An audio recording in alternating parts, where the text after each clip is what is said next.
Hello, I've got some things I want to share with you. Some more videos. Just sit quietly with me and watch these and think a little bit for a minute. Oh, let me go over here and do this. And so John first has a vision of a beast rising out of the sea, and the angel lets him know that that represents the king, the Antichrist, who will come. And then John has this second vision of a beast rising up out of the earth. And we learn from chapter 17 that this beast represents the false prophet. And this false prophet will work alongside the Antichrist to deceive the world. It will set up an image that people will worship in honor of the Antichrist. And this false prophet will be extremely wicked. He's going to even perform miracles to make it seem as if the Antichrist is divine. But that's not all the false prophet will do. Look at what it says in Revelation chapter 13, verse 16. It also forced all people, great and small, rich and poor, free and slave, to receive a mark on their right hands or on their foreheads, so that they could not buy or sell unless they had the mark, which is the name of the beast or the number of his name.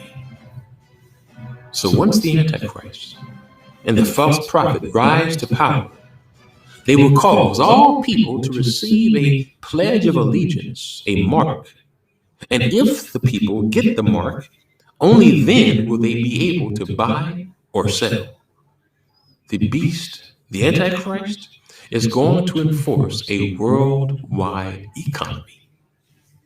So, what will this mark be? Well, about 12 years ago, most people, most teachers, believed that the mark would be some type of a stamp or maybe a tattoo that one would receive on their body. And anyone who wouldn't take the tattoo would then be persecuted and wouldn't be able to buy or sell things. That was the general consensus. But the only issue was, it was hard to understand how a tattoo would somehow be able to control what you could buy or sell. It was also hard to imagine how there could be a worldwide tracking system that could tell if you had a tattoo or some type of stamp. But in recent years, everything has changed because technology has advanced at light speed. There are now systems in place that can track individuals not based upon if they have a tattoo, but based upon if they have a mark, the incision of a chip.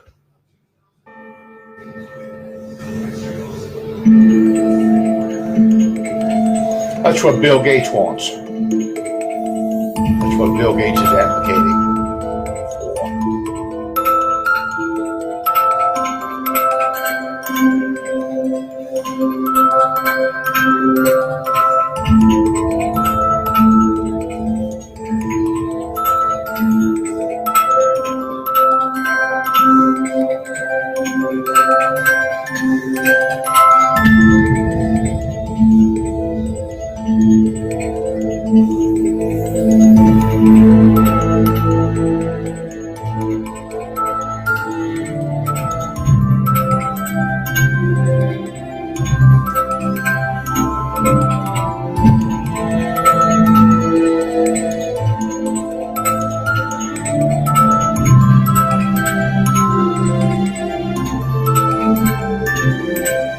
Jake uses it to open his front door and manipulate his smartphone. Chrissy Heisman uses hers instead of a key card at work.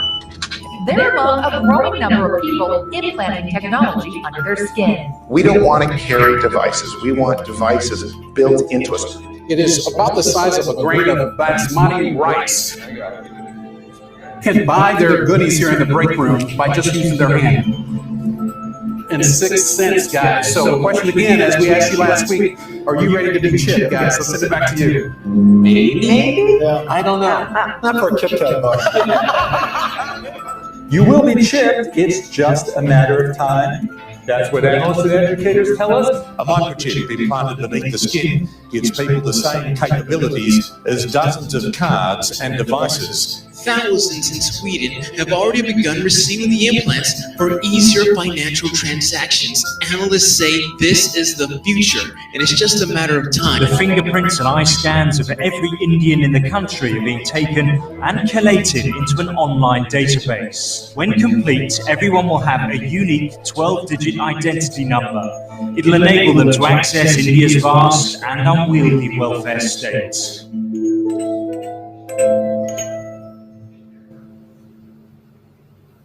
So, friends, the question of how a tattoo could be linked to a global economy, that question is now irrelevant.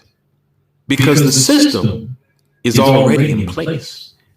The ability to place a microchip, either on or within individuals, is the future. Everything is leading to it. And the first step to getting there is to form a cashless society.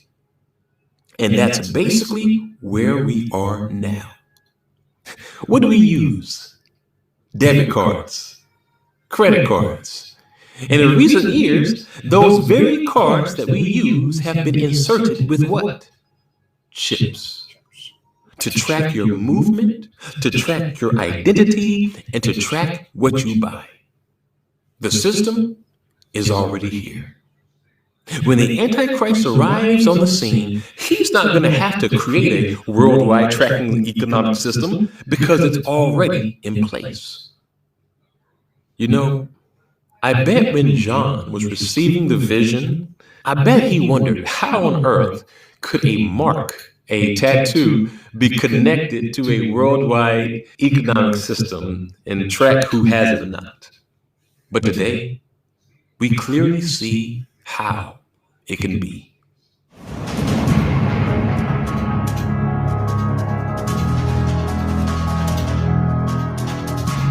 Share this all over the place, okay?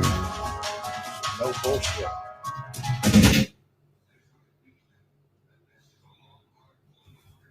All right, let's do what we're going to watch next.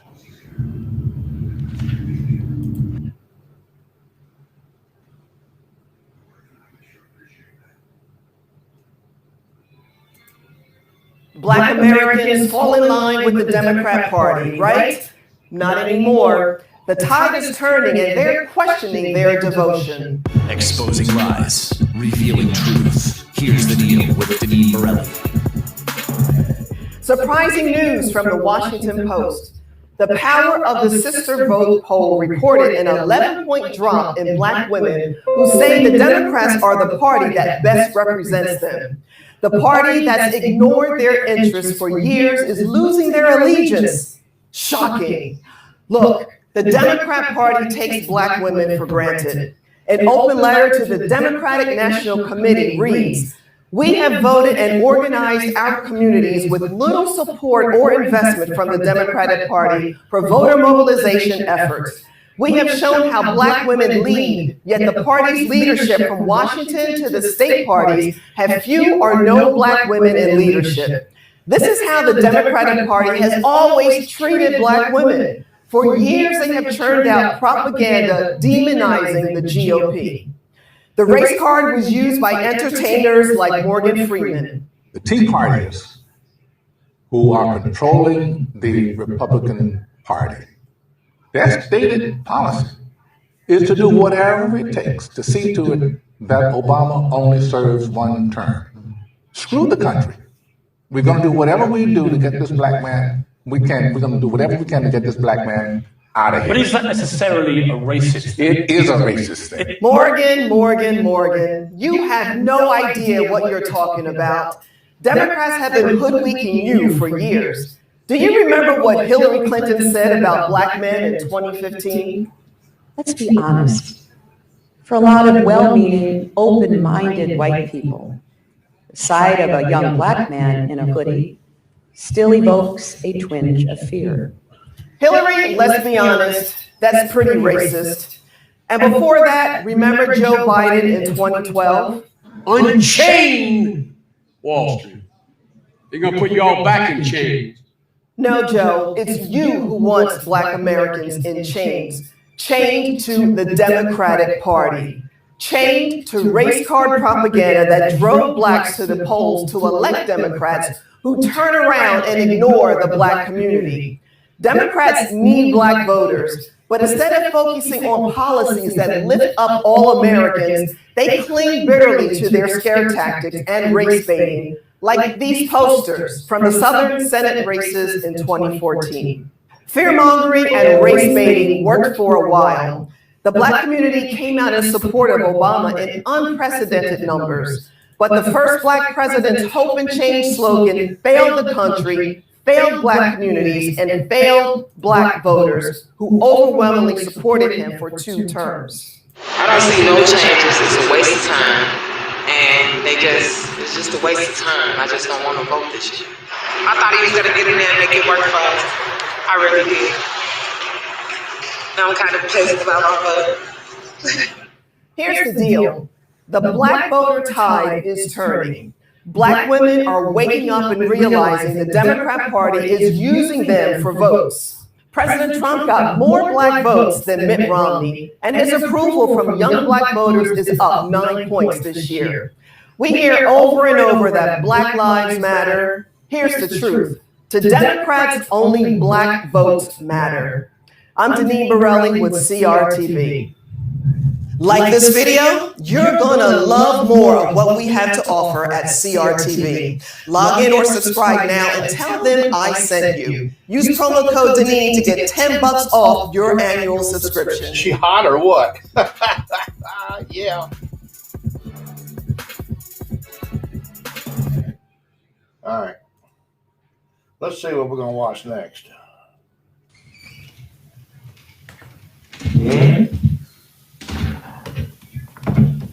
Lynn, I'm home. Honey, you there? Surprise! Mark! Happy anniversary. I'm sorry, I didn't even scare you.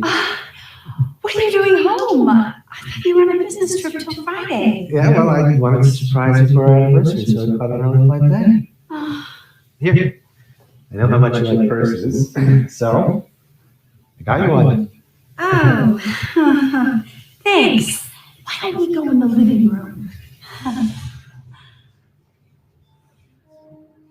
Did the shower just turn on? Oh, it's just... I thought you were supposed to join me in the Mark, what are you doing back? Scott, what are you doing inside my home? What is going on? It is not what it looks like. I can explain. You see? Oh, please. Please tell me this is not happening. This is not happening. Just calm down. Just listen. We can talk about this. Oh, Leanne, you can't keep this a secret forever. Look, Mark, the truth is I've been sleeping with your wife for the past 6 months. You've been sleeping with my wife? How could you do this to me? Okay, look, I'm gonna leave so you two can talk. Yeah, I'll call you later. No, he'd be a dick back We've been there. married for 7 years. How can you do this to me? Look, can you blame me? He is the owner of a company. You're just an employee. You can't take care of me the way he can. So that's what this is all about, money? Leanne, you know that I was about to start my company. You wouldn't have had to worry about money ever again. Come on! How long have you been telling me I won't have to worry about money? You can't even get me a Louis Vuitton bag. I would be caught dead wearing this off-brand purse. What about the promises that you made me? What about our vows for richer, for poorer? I'm sorry, but I need a man who can take care of my needs. And that man is not you. That's how this ends?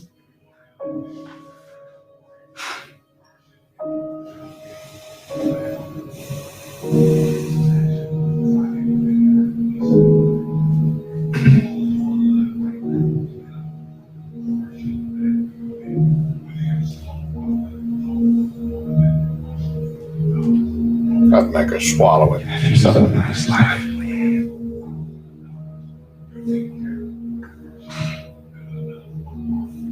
Leanne quickly moves on and starts enjoying her new life with Mark's boss, Scott. Scott is able to take care of Leanne's needs and buys her some really expensive gifts. Leanne is loving her new life until she comes to visit Scott at the office and finds him with another woman. Leanne is devastated. She's now all alone without anyone to take care of her needs. She starts to remember Mark and misses her old relationship. Then one day, she happens to run into her ex-husband. Mark? Is that you? Leanne, hey. It's been a while. Wow. You look great. And you bought something from Louis Vuitton? I thought you couldn't afford that. Well, after I started my business, things have been going really well for me. Hey, isn't that bag that I got you? Oh, I don't understand. I thought they said that you wouldn't be caught dead wearing something like that. I only wear this thing when I'm out running errands. Look, I've been thinking about you a lot lately. You have? What about Scott? Scott turned out to be a real jerk. I caught him cheating on me with another woman. Anyway, I was thinking maybe you and I can start over. Renew our vows. What do you say? Oh, hey, babe, I'm ready. Hey, perfect timing. I got you something. Oh my gosh, babe, you got me another Louis Vuitton bag? Oh, this is Leanne. She's my ex-wife. Oh, hi. Nice to meet you. You too. Honey, why don't you wait for me in the car for a minute, okay? Sure. Right there. Thanks, babe. I don't get it. Why would you be with someone like her? You could be with someone like me instead. I'm sorry. I need someone who's going to be by my side no matter what. And that someone isn't you. Have a good life, Leanne. Hey, Darman fam, I hope you love that message about if someone doesn't believe in you during your worst, then they don't deserve to be with you during your best. I appreciate you watching, and remember, we're not just telling stories, we're changing lives. And when you share my videos, you're helping to change lives too. Because of the support you guys show, we just hit this many views. I appreciate you, and I'll see you in the next video.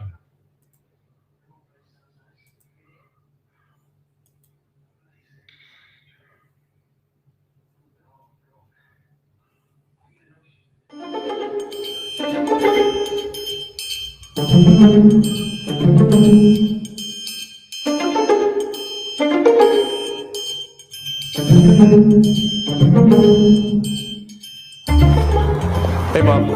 Yeah, I'm at the store right now. Relax, I'll get it for you. Oh, crap, I forgot my wallet, Mom. Hold on, I gotta go. There's someone here I want to talk to. Hey there, is this store still open? I just came from there. Shoot, are they closing in like 10 minutes still? I don't know. 6 p.m.? I'm not sure. I have a list of things to buy for my mom because she's making dinner, and I'm in a hurry. They're closing in 5 minutes or 10 minutes, and I left my wallet at home. Oh, Stupid. Yeah. Would it be terrible to ask you, I mean, if I Venmo you in like 30 minutes when I get home or PayPal you or whatever, would you be, is it possible? It's not for me, my mom wants to cook. Sorry, I No. don't think I can spare any. I know, it's a weird question. I apologize. Yeah, just because, I mean, can't like trust strangers, you know? Yeah. Do I not seem like a trustworthy guy? I mean, no guys seem really trustworthy. Yeah. Okay, what about this way? If you spared whatever it's going to cost, 10, 20 bucks, I'll take us on a date later and I'll spend 100 bucks. You see cool? Yeah, I have a boyfriend at home. Oh, you do? Wow, today is just my lucky day. I forget my wallet, the girl I talked to as a boyfriend. I respect loyalty. You sound like a great person. You be safe. It is cold. Maybe I can find some cats in here. Come on, open car. This is my car, yeah. I'm trying to get the trunk to open so I can look for some cash. I might have like 20, 30 bucks in here from the car wash. What do you mean? I mean, it's a nice car. So Thank you, thank you. I don't want to interrupt what you're doing. If you have to go home, it's fine. I mean, I don't have to go home. I just didn't have any money to spare. Oh, yeah? Yeah. Okay. You've got money, so. Yeah, I'm not doing too bad. I was in a hurry, so I forgot my wallet. Yeah, but you just drive your car without your wallet. Don't ask me. Listen, my mom says when my mom wants chicken and potatoes and tomatoes, I make it happen. All right. Wait, this car is so nice. Thank you. Sheesh, how can I forget my freaking wallet? I mean, what about okay, I might be able to spot you. I can go to your Hold on, sorry, one second. Mom, I'm at the store. What do you want? That closing in 5 minutes. I gotta go. Yes, I'll buy potatoes. Yes, I'll buy organic. Mom, I gotta go. Yes, I'm good. Yes, I will buy organic. Oh my God, I gotta go. Bye. Love you too. Wait, so listen, let me get your groceries, but if I can go to your place with you, then I can trust you to pay me back. You want to go to that place with me Yeah, so you can make sure I pay you back? pay me back. Easy. Right? I'm down. I'm okay with that. Okay, cool. Is your boyfriend gonna be okay though? You not being home right now and going to my place? No, it's fine. It doesn't matter. I can do what I want. I don't want to cause any problems with you and your man. Okay, before I thought you were gonna rob me for a second. Wait. I already got my groceries. I don't need anything, but can I take a picture with your car? Is that what you're talking? You want a picture of my car? Come on. Sure, fine. I have this all the time. It's such a nice car. Shit, I left my phone over there. Do you Oh, mind? that's fine. Yeah, that's fine. Okay. You want to pose? Yeah. Here, go this way. This way? Yeah. Dear pose, girl. Wow, the lighting looks great. All right, got it? Okay. Got that too. What else do you want? Got it. Here, I'll get this angle. Can I sit in the car? I don't usually do this, but sure. Just don't scratch anything. Does your boyfriend have a nice car? Not as nice as this one. I see. I'll have to give you my number so you can send those pictures to I mean, me. I can just airdrop them to you right now. My phone's in the car. Okay, I'll text it to you? Yeah, that'd be perfect. Okay, hold on. Sounds good. Let me make a contact. Wait, so what do you do? Yeah. What do I do? Yeah. I don't know. I don't usually work much. I just chill. You just chill? Yeah, right now I gotta buy my mom groceries. I have about 3 more minutes to go to the grocery store. I'll get it for you. Are you sure? Yeah. Or you know what I think? Shoot. There's another grocery store down the street that's open. This one's gonna be closed by now. There's no way we're gonna make it. Let's go to that one. Do you want to leave your car here or something? Yeah, I probably should. God, I left my car open. Well, listen. All jokes aside, the reason I talked to you, the main reason was because I want to buy freaking groceries and I need like cash. Right. But the second reason was I was like, ooh, she's also beautiful. So I don't know how I feel about like you having a boyfriend, because what if we hang out, we get along, and you got a boyfriend and things happen between us? I don't know if I'm okay with that. Well, I mean, like, I can always break up with him. It's not that serious. Oh, it's not? How long have you guys been together for? I mean, a couple years, but like. A few years, not serious? Yeah, I mean, everyone's dated people for a couple years. Okay, like, what does he do, if you don't mind me asking? He's actually in the military. He's in the military? Yeah. Well, he's home right now because he's hurt, but like. Did he get hurt while he was deployed? Yeah. Oh, that sucks. I'd be down to see your house too if your car is. Oh, you want me to pay you like in the house? I'm okay with it. I get If it. you want to show me your house, I would like to see Sure. your house. What's it's 6 p.m. right now. How late can you stay out before you get in trouble? I mean, I'm not going to get in trouble. I'm a grown woman. I can do whatever I want. Really? Sounds good. I'm just gonna finish drinking this. Before we go, you want to close up your car so we can go with my car and buy the groceries? Yeah. And honestly, just leave your car here. We'll go to buy the groceries, go to my place, do the thing, watch a movie, you could spend the night if you want to, and I'll bring you back here in the morning. Why are you laughing? Yes. Am I moving too fast? I love that we're already planning our future together. Hey. All right, just close the trunk. Let's go. Okay. Cool. You think he's gonna leave her? She got her groceries in the car. Yeah, it's gonna be crazy. I can already tell. All right. You ready? Here, go around. Or you know what? I forgot something actually. Here, come around. I have a really good idea for a picture. Stand stand right over here, but have your butt this way, Okay. and then pose. And I'll tell you what to say. You know how they say cheese when you pose? Yeah. This is a great pose. Say gold digger for the picture. Say it.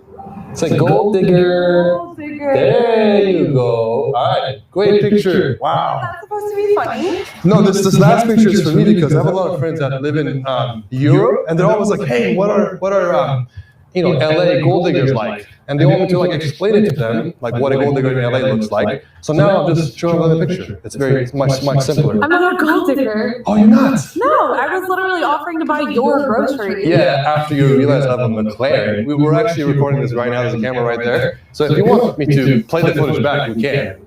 But I just think that's funny that you said no to me when I was being polite to you about the car, which is fine. But then you came to me once you saw I have a $500,000 car. So because I knew then you would be able to pay me back. According to my calculations, you're about 95% gold digger, and that's enough percentage for me to not want to date you. You didn't want to, like, you said that you were attracted to me, like, you don't want to hang out, like, that was all just, what, to try and figure out if I was a gold digger? Is that what you do? No, I mean, I would like to hang out with you, but I feel bad for your poor boyfriend who's in the military and he's injured at home, waiting for you to come back with groceries, and you're out here wearing super short shorts, flirting with guys and going to their house watching a movie. Wear shorts. I'm not allowed to wear shorts because of Listen, my boyfriend. rule number 1, I don't date gold diggers. Rule number 2, I don't argue with gold diggers. So you have a nice day. You started this argument. Are you? Blah, blah, blah. I can't hear anything you're saying. She's running away. What is she doing? She's opening her truck. Here we go. What's this gold digger gonna do? She's got any bottles? Yo, stop. Hey, that's not funny. You are being recorded. That is not funny. Oh, this girl's crazy, bro. Stop. Okay.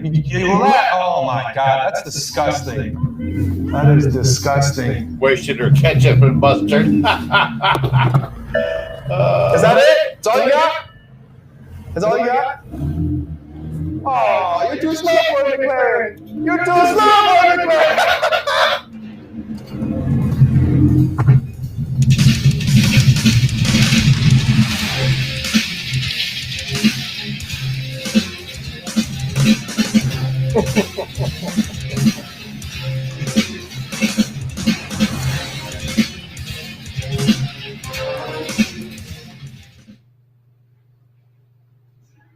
Oh, this will be a good one.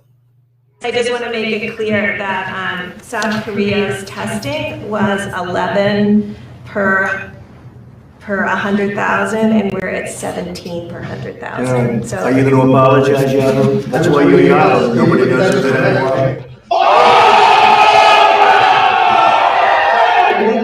South Korea has done 5 times more tests than the U.S. per capita. Why is that? I don't think that's true. That is true. And you said this morning that the White House said the U.S. passes South Korea in virus testing. Who are you with? Yahoo News. And it's not true per capita. Do you want to respond to that? If you have the numbers.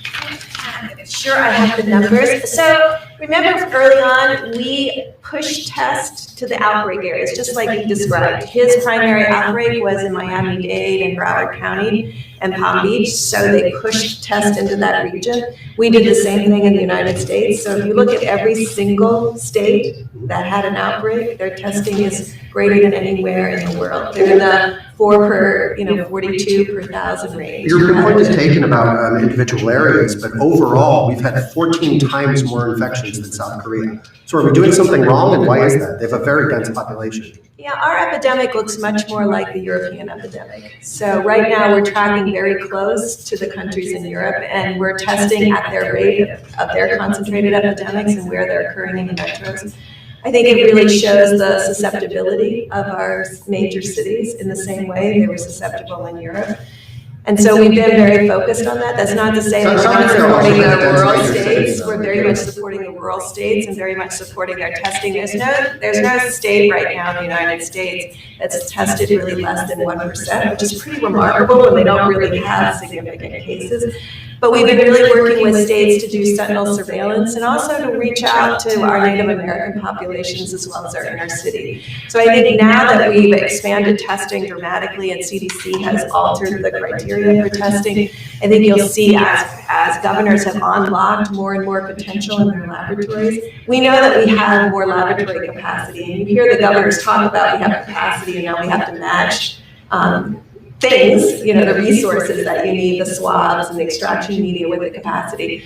And I think governors are well aware of how to expand testing now. And so we're in that partnership. That's what was announced yesterday. We want testing linked to critical contact tracing, but we also want testing as he described. The governor described a really important insight. He went where the virus could cause the most damage to human beings. And so he went into the nursing homes to really proactively test. And that's true really also in our, throughout the country. yes, and that's true in our, that's why it's in the blueprint. And I think some of the press didn't hear how much we were emphasizing the asymptomatic testing. We believe that's a critical part of this. So you can't approach this like you just traditionally approached flu. And you have to be more innovative. And we've been in really strong partnership with the governors. And I think that's why the blueprint was so important, because it talked about symptomatic testing and asymptomatic testing to protect the most vulnerable individuals. And you can see what it did with the nursing home fatality rates. I just want to make it clear that South Korea's testing was 11 per 100,000, and we're at 17 per 100,000. So Are you going to apologize, Yado? That's why you're Yado. Nobody knows who the hell you are. Go ahead. Let's Based go. on the numbers Go ahead. I've seen, That's why fine. nobody knows who you are, including me. Go ahead. just check it again. You already need your facts right. Well, we have Okay, well, your facts are wrong. Let's go. Just to clarify what you were just talking about, you're looking at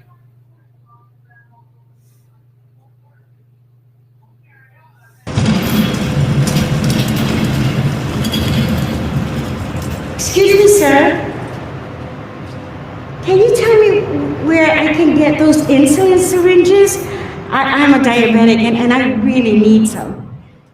I don't know. Why don't you try checking the store? But I've been to every store and everything's gone. Ever since this virus, all the people are buying everything up. Do you think you can help me out? No. It's every person for themselves. I mean, we don't even know how long this is going to last. I need to look out for me. No. Young man, the only way we're all going to get through this is if we think as we, not me. Whatever. I have a business to run. I don't have time for this.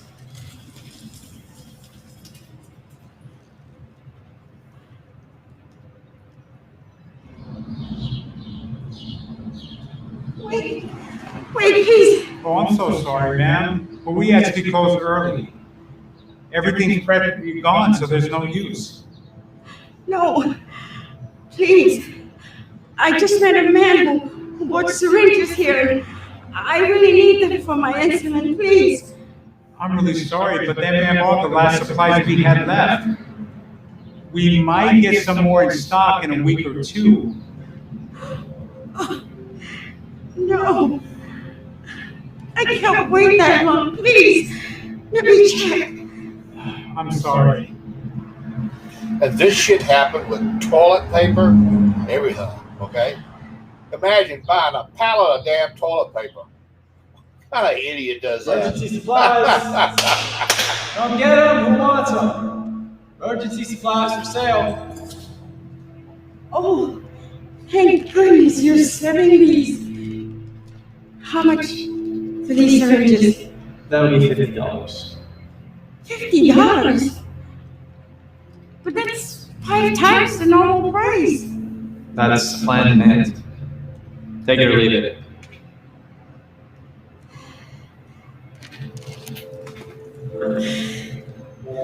Okay, enough.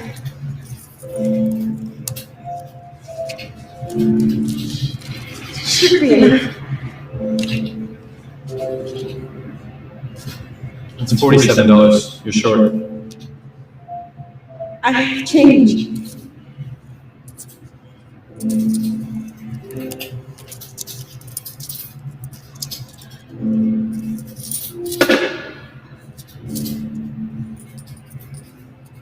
You're 25 cents short. Please. Can't you make it work? I'm sorry, lady, but like I said before, I gotta look out for me.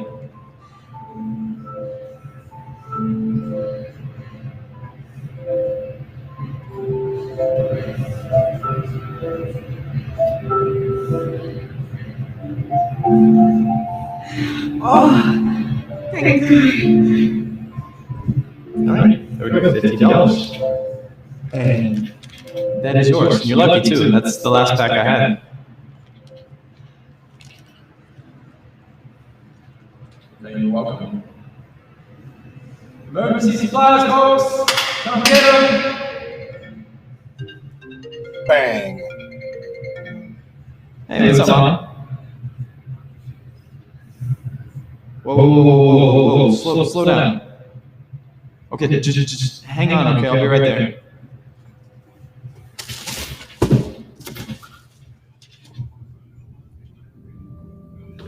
Mom? I came as fast as I could. Oh, Mom. You don't look so good. Is everything okay?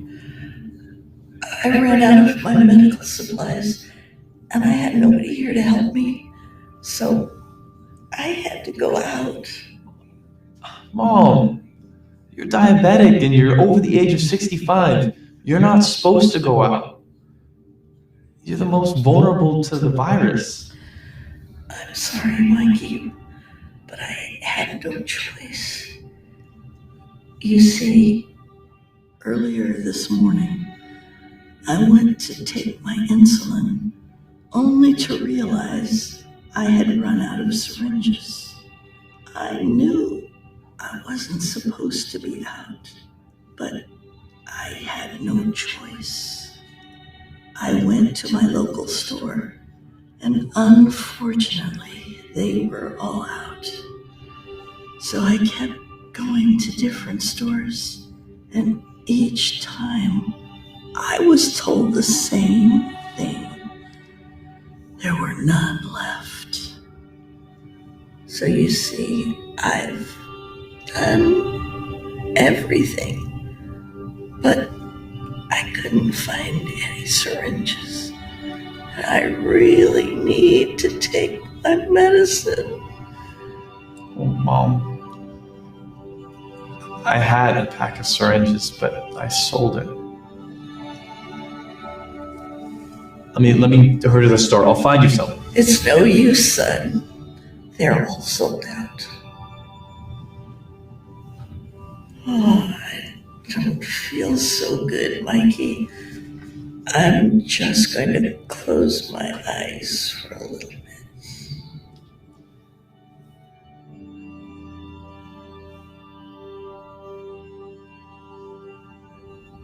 Martha?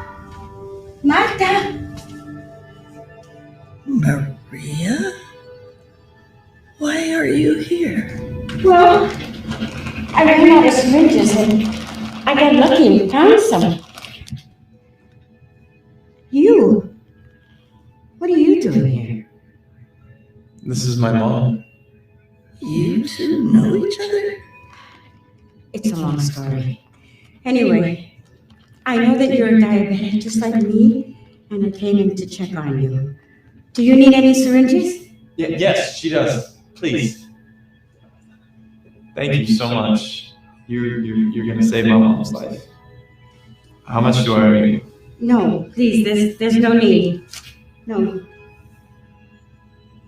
Just remember, the only way we're all gonna get through this is if we think as we, not me.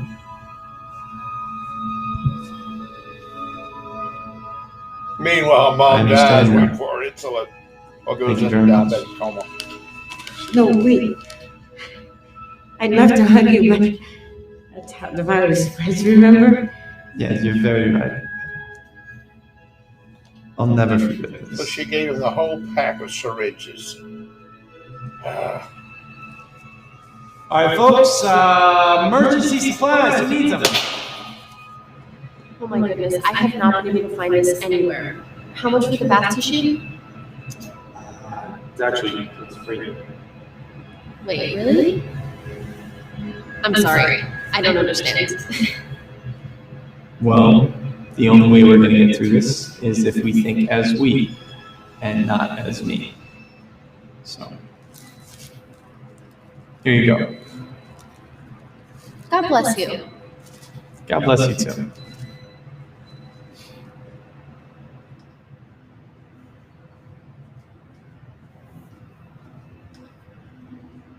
Hey, Darman fam, I hope you love that message about how the only way we're going to get through this pandemic is if we think as we and not me. I appreciate you watching. I hope you're staying safe. And remember, we're not just telling stories, we're changing lives. And when you share my videos, you're helping to change lives too. Because of the love and support my Darman fam shows me, we just hit this many views. I appreciate you, and I'll see you in the next video.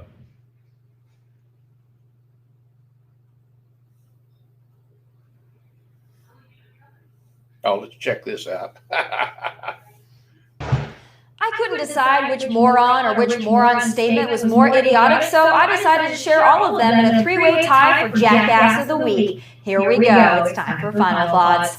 It's a damn shame the celebration of America that was the RNC has somewhat been overshadowed by the woke thought leaders of the woke left who, with every sentence and every tweet, helped drive our country further into mayhem. But here we are with a three-way tie for that dishonor. First up, Democratic den mother Nancy Pelosi, who shared this nugget of BS with us yesterday. Take a listen. I don't think that there should be any debates. I do not think that the President of the United States has comported himself in a way that anybody should, and has any association with truth, evidence, data, and facts. I wouldn't legitimize a conversation with him, nor a debate in terms of the presidency of the United States. Are you freaking kidding me, Nancy? Do you think the American people are dumb? Of course you want to hide your candidate from the debate stage, the podium, the voters, and human beings in general. We get that. He's a disaster. But to so pompously declare our sitting president of the United States isn't worthy of a legitimate conversation is beyond the pale, even for you and even for your party. And secondly, Nance, do you not think the American people deserve to see debates between the two candidates vying for the highest office in the world? Just because your chosen candidate can't get a sentence out doesn't mean you get to once again hide away in the basement and pass it off as President Trump, our sitting president, not being worthy of a debate. Who the hell does this woman think she is? It's an insult to the American voter and further goes to show the Democrats will do anything to distract from Joe Biden, including sitting back and cheering as our nation is once again burned to the ground by lawless thugs in pursuit of their twisted and perverted form of justice. And speaking of that, that brings me to my next jackass, the king jackass to be exact, LeBron James. Not that many of you, including me, care, but this week, in a pathetic attempt to make some kind of a political point, NBA players boycotted playoff games. But don't worry, they are expected to return to the playoffs because apparently they cured racism in just a couple nights when their fat paychecks were on the line. How brave, how bold. Look, I don't care if they dribble or they don't dribble, whatever. What I take real issue with is LeBron James and his incitement of violence, division, chaos, and destruction. That kind of garbage right there is part of the reason many cities around the nation have once again been turned into riot zones. He is actively aiding and abetting the lawless thugs who will now once again burn, loot, and destroy American cities. What does destroying the property of others do for your cause, the cause, or any cause? Nothing. But LeBron doesn't care. He doesn't have to worry about his shit being wrecked, trashed, and destroyed. Oh no, he can sit comfortably back with his basketball and his Twitter fingers and encourage behavior that will lead to violence, destruction, and even death. And talk about privilege. It's a real luxury to be in such a good spot you can boycott your own job. Most Americans aren't so fortunate. But he's not the only one who doesn't seem to get it. Which brings me to our next equally ridiculous jackass of the week, Kamala Harris. It takes monumental courage to refuse to play a basketball game? Really? Is that so? Hey Kamala, do you care to see what monumental courage really looks like? I say to Americans who love our country, young and old, be a radical for freedom. Be a radical for liberty. And be a radical for our republic, for which I stand, one nation under God, with liberty and justice for all. That is North Carolina Republican congressional candidate Madison Cawthorn, who, though paralyzed from the waist down, stood for God, for freedom, for the country so many have laid down their lives to protect. Kamala, that is what monumental courage looks like. Your little whiny NBA and WNBA players wouldn't know monumental courage if someone dumped it on their kneeling, crybaby laps. Folks, you have a choice in November. You can choose to kneel with the cowards who hate this country, or you can stand with the patriots who fight for this country, its values, its people, and its greatness. Vote and vote in person, or it'll be people like those three running and ruining your country. Those are my final thoughts from Nashville. God bless and take care.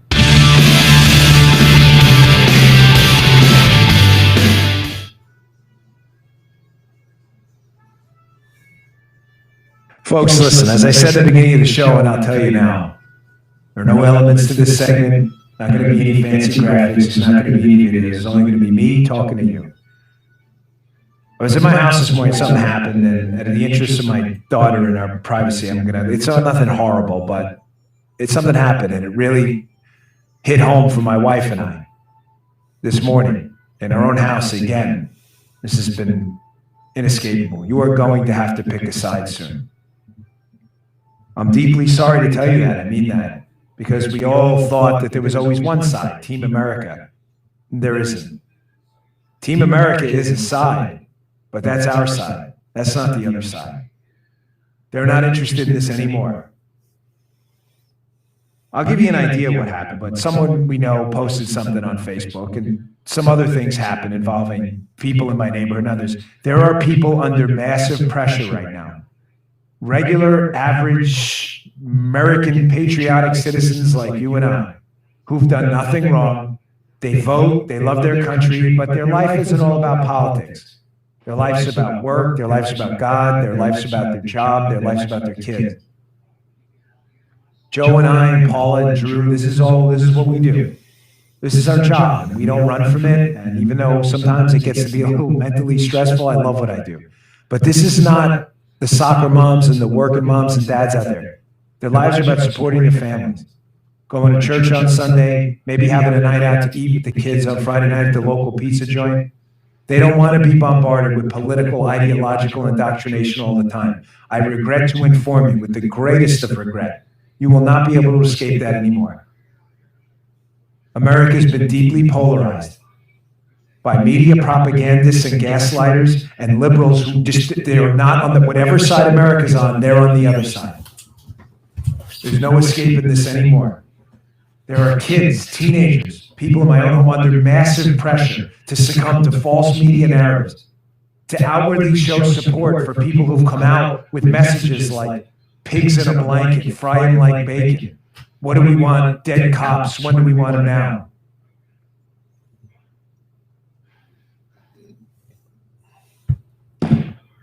One of those cops was me.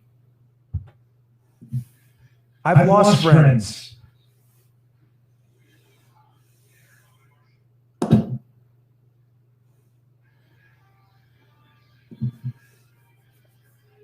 You know what's amazing?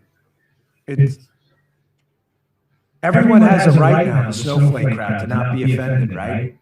But my family, everyone, my daughter, my neighbors, if they don't succumb to a narrative and openly pledge allegiance, raise their hand and swear an oath to the allegiance of a group that's called for dead cops now. And if we don't do that, we're all of a sudden, we're the racists? Us? My wife is from Colombia. She happens to be a minority. She's a first-generation immigrant. My daughter is Hispanic and Italian. We're the problem?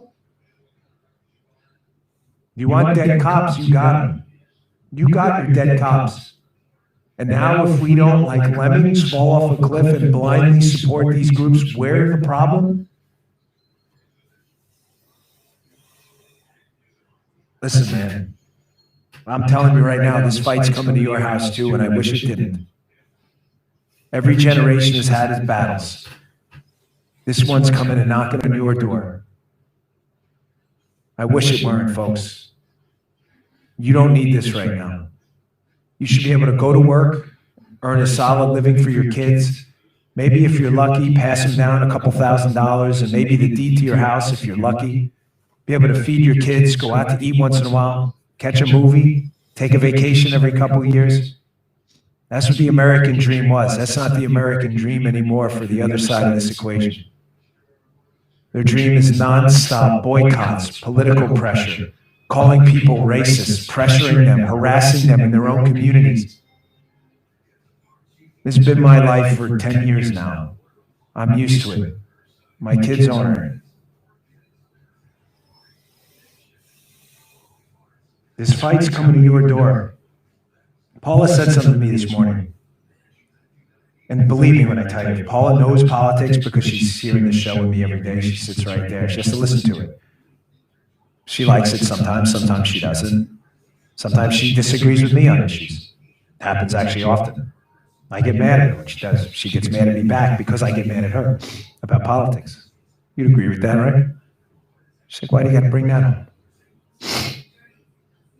But she said something to me this morning, talking about this pressure on all my neighbors, everyone in my community. We live in a relatively bipartisan place, about 50% Republican, 50%, but the pressure to have to say and pledge allegiance to groups you know have done wrong, or else you're the racist. You will pledge allegiance to Black Lives Matter, no matter. No, I won't. Ever. Come to my door demanding that? Pressure your kids. I'll give you something in your face. Will make you an outcast in the community. What, you don't support? You don't support the hauling out of the President of the United States being ripped out of the White House by force? No, I don't support any of that, Sen. You must be a fascist. Paula said to me, is this really the world you want to live in now?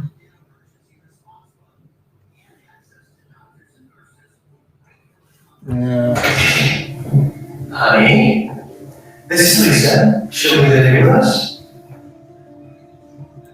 Very much for taking the time. Thank you. I know you always asked a hostile question, but go ahead. So, you said, and you kind of said recently, that you warned, you said that you warned President Trump in January that there was going to be a pandemic and what needed to be done. If you knew that, then why are you still hosting crappy campaign rallies in March? No, what I talked about was not what had to be done. What I said, you got to take this seriously. You've got to insist that we have access to Wuhan. Insist that we have access to China to find out for ourselves. We had 44 people from CDC there. Pelosi went to You cannot continue to talk about the president of China saying he's done a marvelous job. He's doing a great job. When it got up to March, I kept saying, look, you've got to invoke, and you remember, I think I was the first, I may be mistaken, person calling about the Defense Production Act. We don't have enough of it's amazing we use a phrase like PPE and the public knows what that is now, but protective equipment and gear and ventilators. Use that authority. Use it to go out there now and don't wait. And don't wait to talk about the need for us to have masks. And don't wait to talk about, that's what I talked about. And then I began to lay out for him. We actually had a conversation. I can't remember when it was. I think it was March. Maybe it was April. And in that range. And he said, Biden wants to help. I want to talk to him. So I talked to him. I laid out what I thought should be done to be able to reopen safely, the things we should do. And he was very polite. He listened. And he said he'd think about it. And that was the end of it. And so what began to become really clear is that as the science began to show that this was able to spread much more easily than people thought, two issues. Was a pandemic coming? And how did it the way it did the most damage? And as that became clearer and clearer, we concluded that we just can't continue to have these large rallies. And, think about it. Here we are. the rest of the world, places that have done extremely well in terms of dealing with this COVID crisis around the world. You know, we have the 5 largest countries in Europe have a population larger than the United States of America. Yet we're in month of August, we're losing 1,000 lives a day, and they're losing 57 a day, combined, all of them combined. So I just don't, as we learn more, and we did learn more, and by March and April, we knew a whole heck of a lot more. Why weren't we doing what needed to be done? Why are we being told that, don't we have plenty of protective gear? And the one big thing that I did push a lot on, I wasn't the only one, was on the need for testing and tracing and moving rapidly to make sure that you had the capacity to test and trace before it got so out of control. We need to do that now. But here's the thing, and I'll end with this. I apologize for keeping you here. No, well, yeah.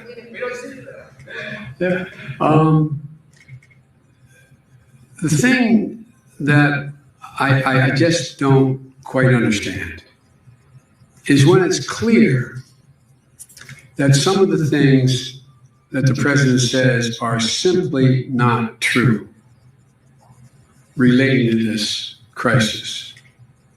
And when enormous pressure is put on professionals in the administration, from the CDC to NIH, across the board,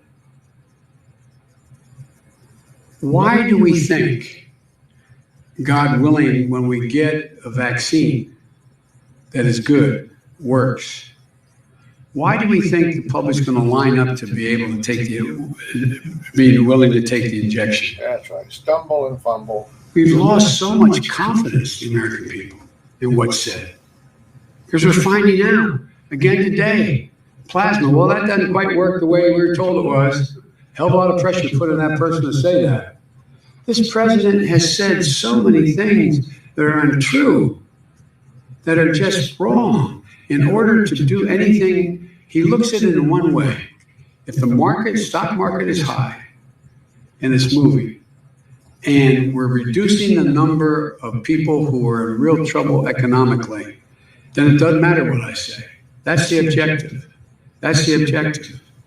The objective is to keep the American people safe so we can begin to get back to normal, rebuilding our economy and bringing back economic growth. Thank you all very much. We're not going to watch any more of that stuff, but we are going to go look at something else. Honey, I felt so bad you were working late on your... No, we're not going to do that. All right. I'm going to play this again for those of you who... According to Chinese scientific papers published in January, studying the initial outbreak, 1/2 of the original cases had no exposure to the seafood market whatsoever. The alleged patient 0 in December had no history with the seafood market at all. Furthermore, what if I told you that everything that you think you know about the coronavirus is a lie? That you are right now witnessing the largest, costliest, deadliest cover-up in world history. Would you believe me? What if you saw hard evidence and you started asking the scary questions? Why don't you watch and decide for yourself?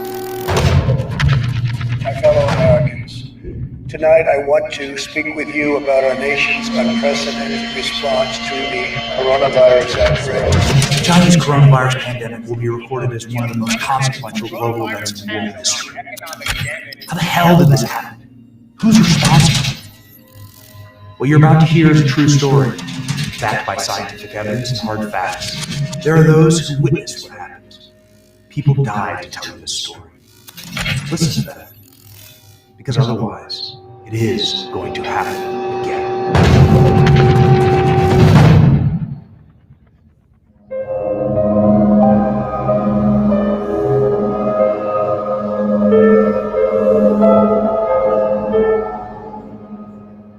Year's Eve, tens of millions of people are gathering to celebrate with their families.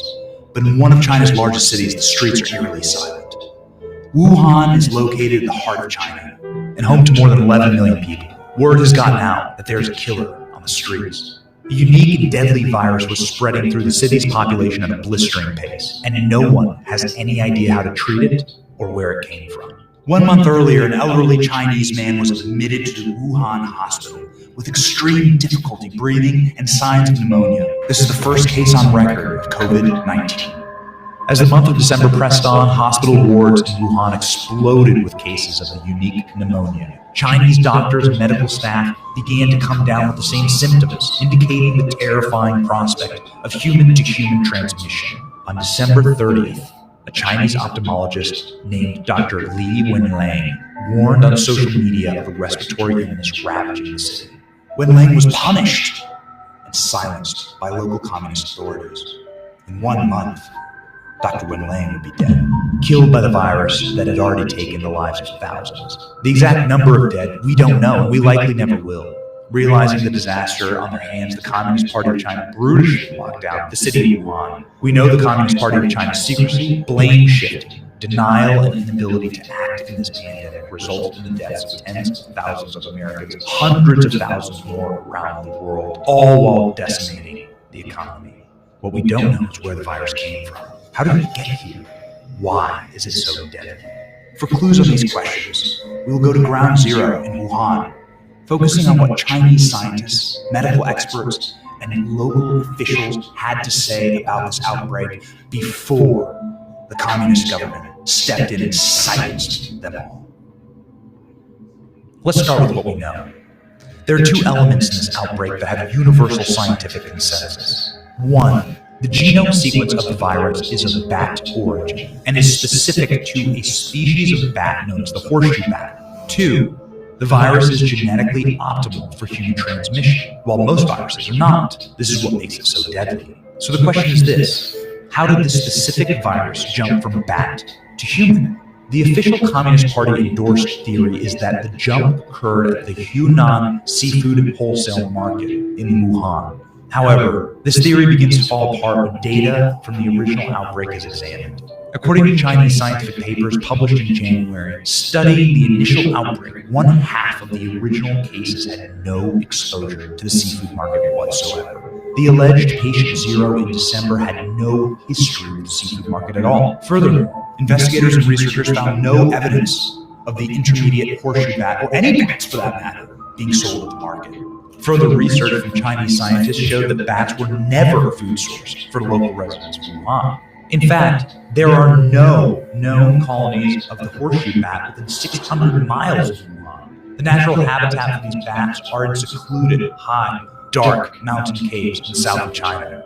So how did these rare and dangerous animals get into the densely populated city center? For the answer to these questions, we turn to the writings and findings of two Chinese researchers.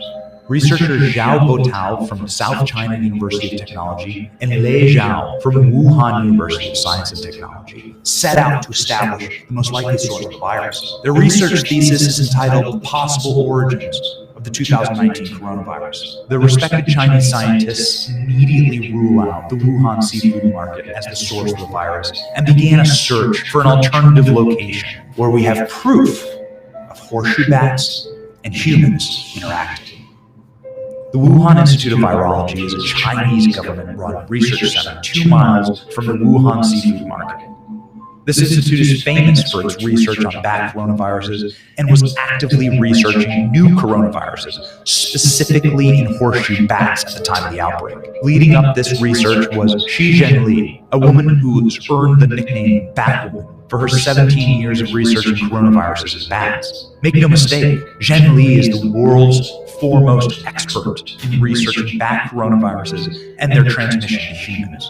Zhenli's research often takes her into remote caves where the bats dwell in order to harvest them and bring them back to her laboratory in Wuhan. Further analysis of Zhenli's academic publishings show controversial research into synthetic viruses. Shi Zhenli published multiple scientific papers on the creation of the bat coronavirus for the study of cross-species transmission.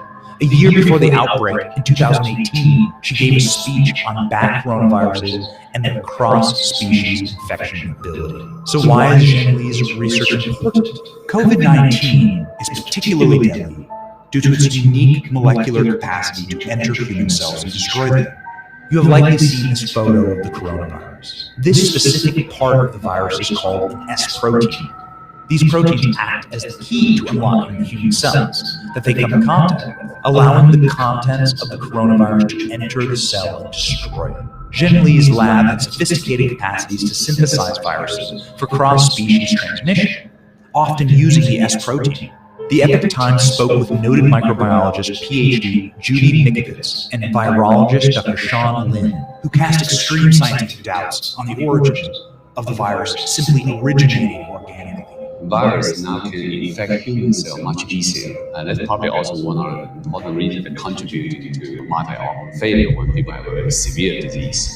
They can spread out in the human body much faster. And so we know that's the pathogenic spike protein that for the original SARS. So now you're allowing that access to human tissues because the spike proteins of the natural evolutionary strains don't infect human cells at all. So that research has been going on in Wuhan and published since 2007. And clearly, if that spike protein from SARS weren't on the the new COVID-19 or SARS-2, it wouldn't be able to enter human cells. So again, this is evidence that it couldn't go through the Wuhan seafood market. A job posting on the Wuhan Institute of Virology website on November 18, 2019 asked for scientists to come research the relationship between the coronavirus and bats. On December 24, 2019, as COVID-19 was savaging the population of Wuhan, the Institute hosted a second job opening, urgently announcing that they had discovered a large number of new bat viruses and their infection mechanisms that could transmit to humans. At the beginning of the outbreak, Zheng Li is quoted openly in the press as wondering, could the virus have come from our lab? The independent Chinese researchers investigating the outbreak noted that scientists in the lab have a history of being infected with bat coronaviruses. Scientists in the lab have reported getting attacked by the bats and splattered with bat blood and bat urine.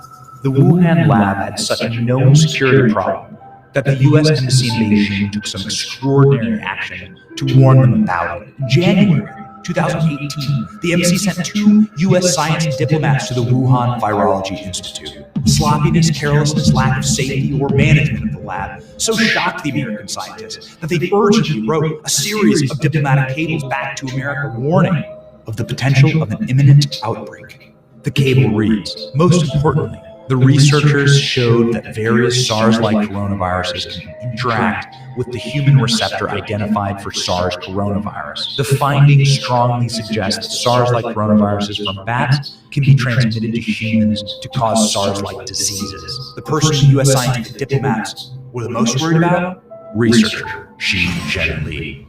Since the coronavirus outbreak, the Wuhan Virology Lab has experienced extremely unusual behavior. A memo from the Director General of the Virology Institute ordered the silencing of all scientists and researchers on the topic of the coronavirus outbreak or bat studies. The Communist Party then installed the top military biochemical weapons expert to oversee the operations of the lab.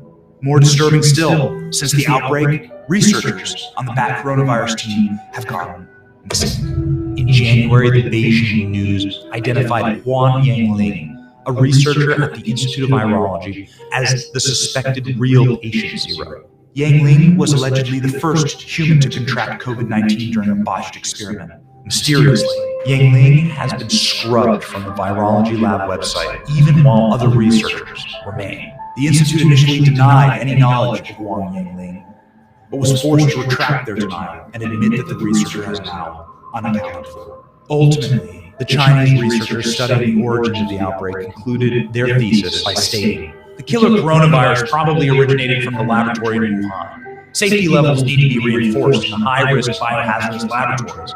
Regulations may be taken to relocate the laboratories far away from the city center and other densely populated places. But it's not just these Chinese scientists who are raising suspicions. The UK's Emergency Coronavirus Committee said that it is not a coincidence that the virology laboratory in Wuhan was studying bat coronavirus, and the lab should not be discounted as the possible source of the outbreak. American microbiologist Professor Richard Ebright, a biosecurity expert, warned that the safety levels of the Wuhan lab were woefully lacking.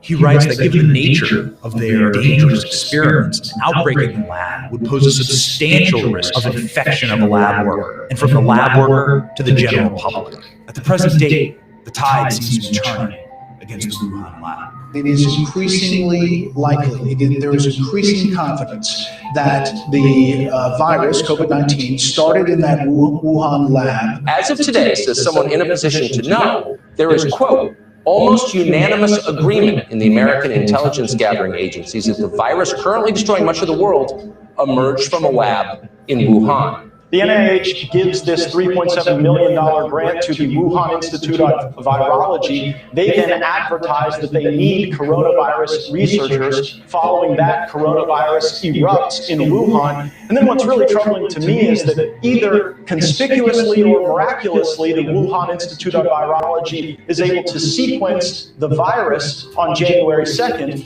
but China doesn't admit to the virus existing to January 9th. And then the Wuhan Institute of Virology doesn't release this important scientific information to the world until January 12th. So at best, Americans are funding people who are lying to us, and at worst, we're funding people who we knew had problems handling pathogens, who then birthed a monster virus onto the world. The question is, have you seen anything at this point that gives you a high degree of confidence that the Wuhan Institute of Virology was the origin of this virus? Yes, I have. Yes, I have. Beijing has yet to provide U.S. experts with samples of the novel coronavirus collected from the earliest cases. Several of the doctors and journalists who reported on the spread of the virus have disappeared.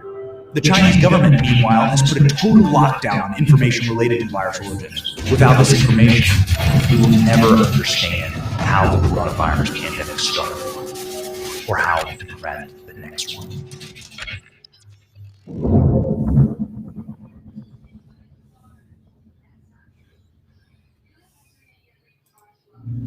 What if I told you that everything that you think you know about the... Well, guess what? There's one way to stop it. Okay. Now I'm going to find another video I have, and I'm going to play that. And this is a video that I put out. I'll show you.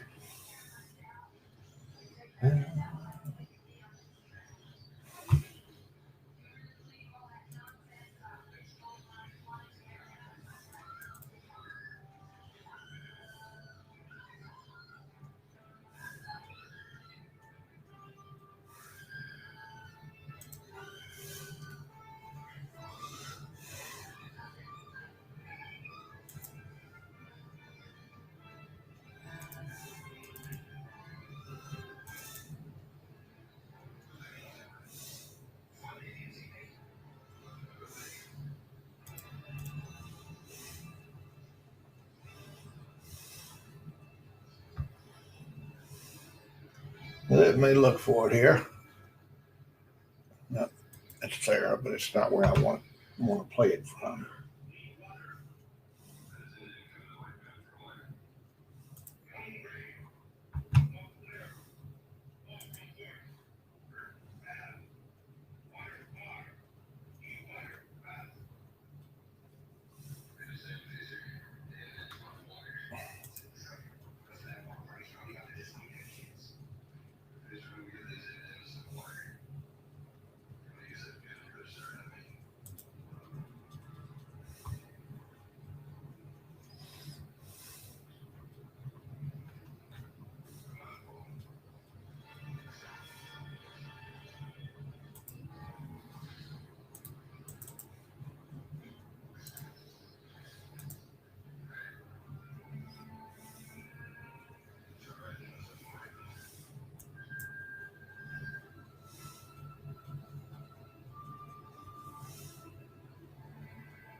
That's not what I want. All right.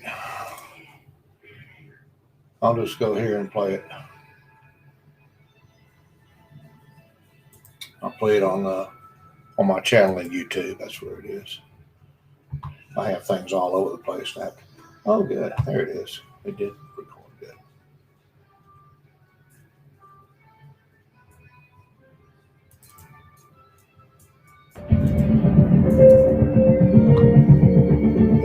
Yeah, I put this out months ago. All right. As you can see, it was made by digitalphamlet.com. They put it down. All I did was change it so that I could share it on Facebook and put it on YouTube and do these things. Otherwise, it would just get stuck on Facebook Messenger forever.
I had to change the format on it to do all this, so that's why you see it in Mojave at the trial.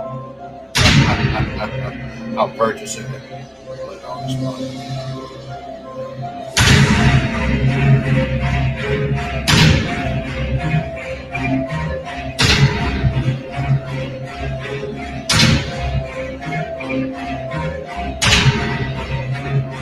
And I'll put these sections out again tomorrow. Tomorrow I'm going to put them out in order. Okay? I'll show this one first, and I'll show the death whales second.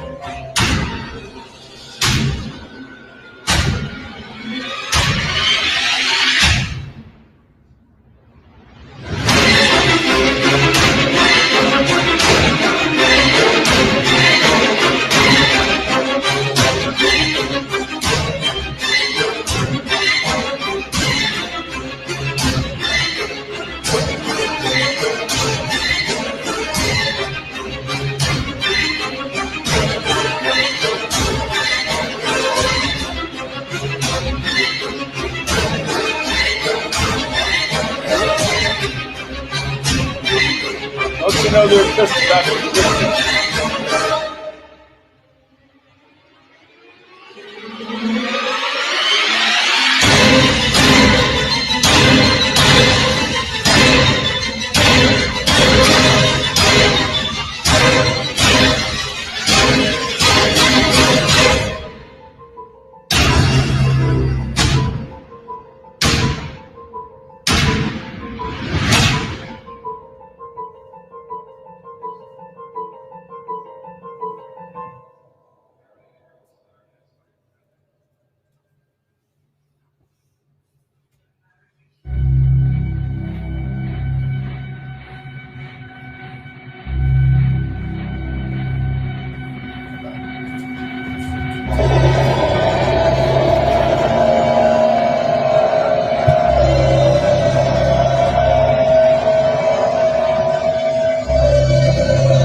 stop this.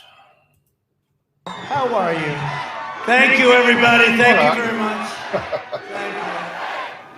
Maybe I'm supposed to play it. I couldn't get the mouse on it in time. Thank you.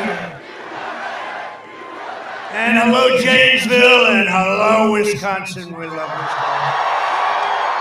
Look at this crowd. This is massive. But you know, we're having massive crowds all over the place, and I'll tell you what, you know, when I look at a poll, we're even in Wisconsin. I don't think so. With what I've done for you, USMCA, we got rid of those horrible, you know, you would be charged 287% tariff to do business with Canada. I heard about that. I didn't like that. Your specialty milk people got me. Do you believe it? Specialty, it was all about specialty milk. That was like the straw that broke the camel's back. I said, what do you mean? Yes, sir, they're charging us 287%. And I said, no, they're not any longer. And we knocked the hell out of it, and we got the brand new USMCA. And Sleepy Joe can't do that. It's not in his vocabulary. He has no idea what we just said. He's sitting in his basement right now watching us. He has no idea.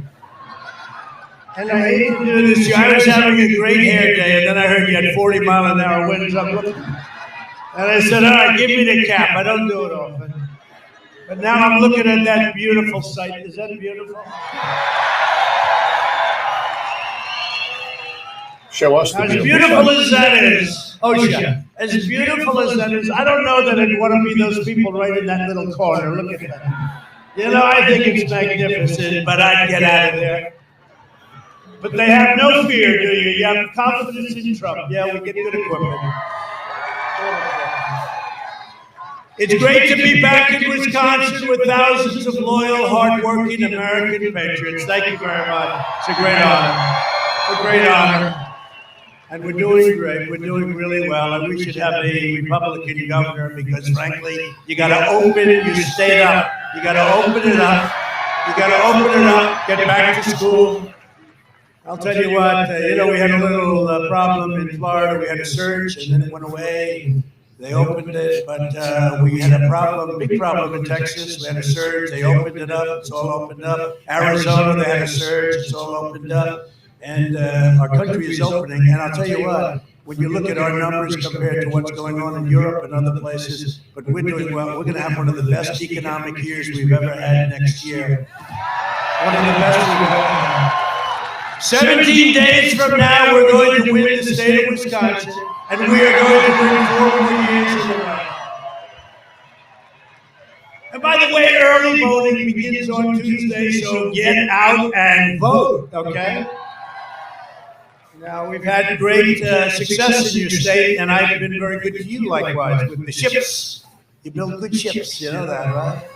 A lot of other states wanted that contract. I probably lost some states because of it, but we gave you the big contract. And honestly, I went to the yards. It's incredible what you do. This is the most important election in the history of our country. And you know, 6 months ago, I was saying, well, you know, how do you compare with the last one? I don't know. That was important. The fact is, this is the single most important election in the history of our country.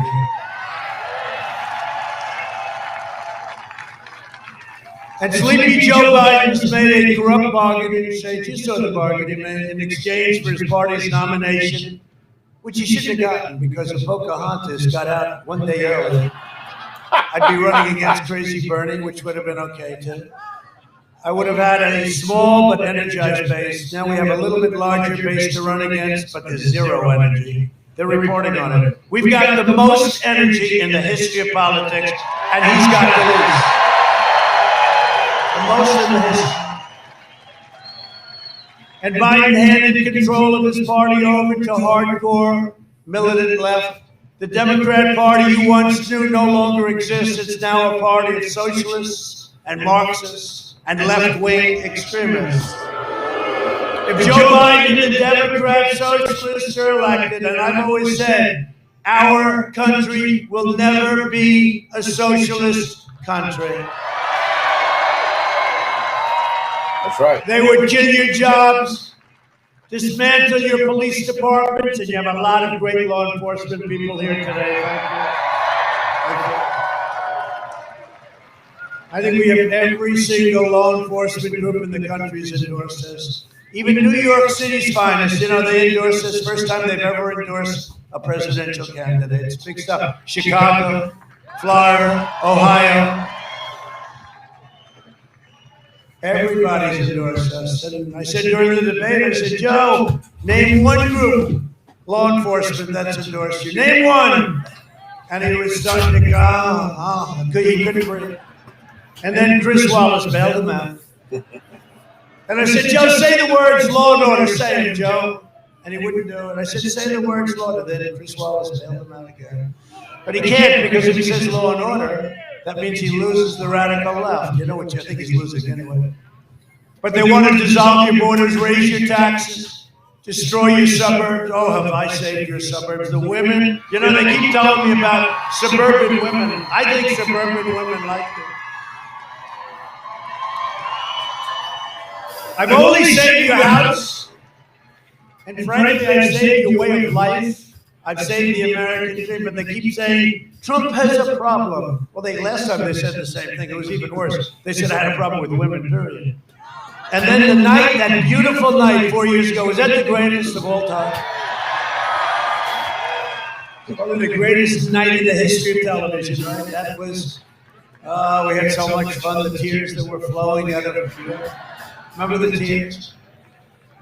From the totally non-biased anchors. We have another one of them coming up next week, Kristen Welker. She deleted her entire account. I wonder why. I can't imagine. I've known her for a long time. She's extraordinarily unfair, but that's all right. We did very well the other night with a person I knew was even more unfair, Savannah. In fact, nobody's seen Savannah for 2 days. What happened to Savannah? What happened to Savannah? They said, we'd like to give Savannah Guthrie. I said, that's all right. What difference does it make? They ask you a question, you give them an answer, right? It doesn't matter.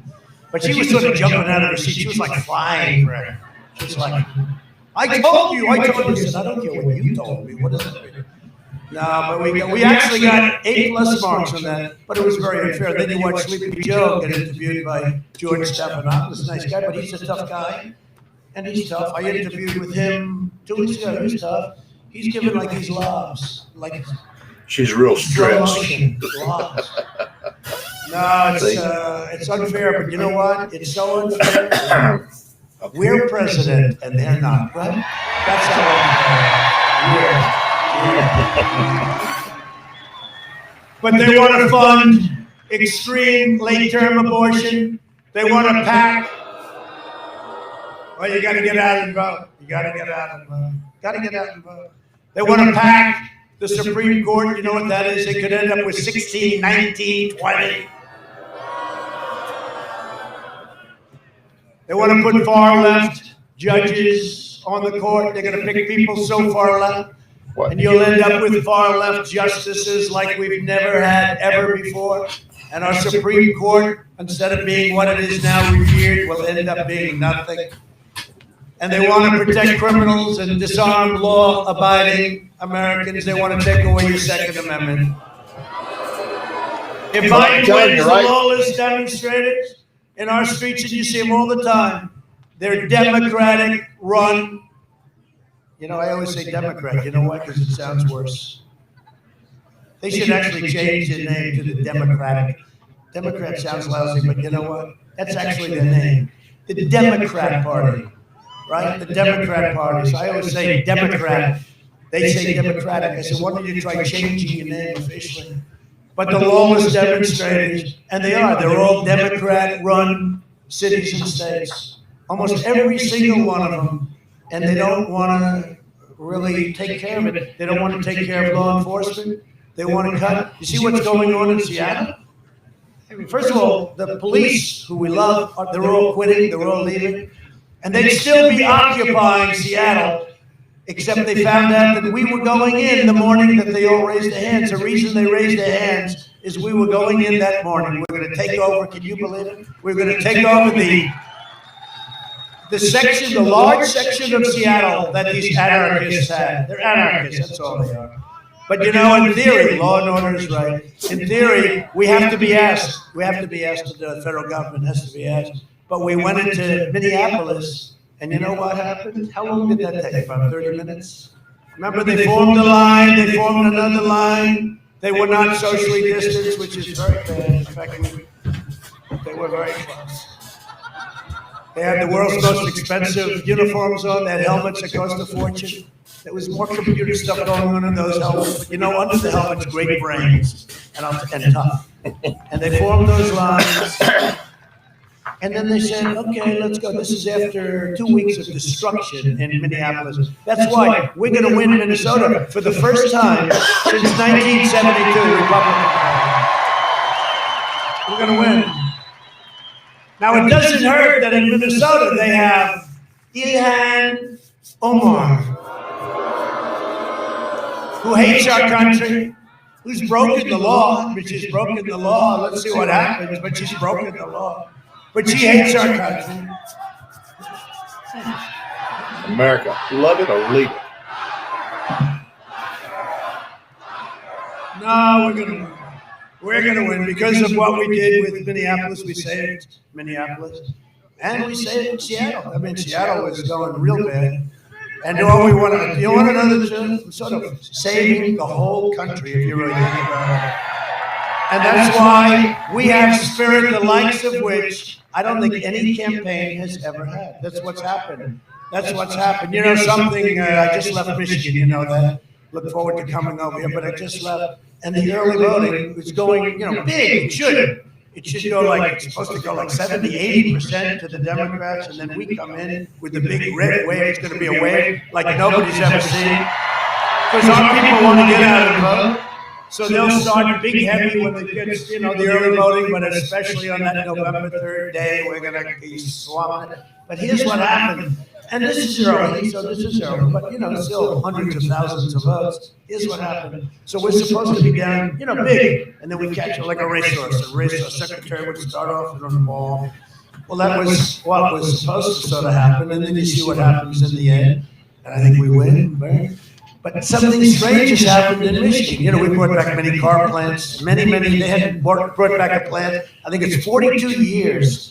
And we brought back many an expansion of the car plant. So in Michigan, a strange thing has happened. We're leading substantially in the early voting. What's that all about? What is that all about?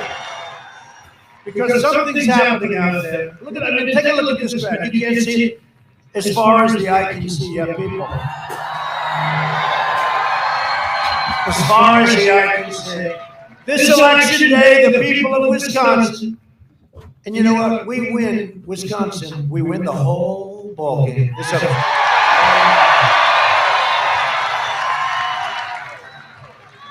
What the hell do you think I'm doing here on a freezing night with 45-degree wind?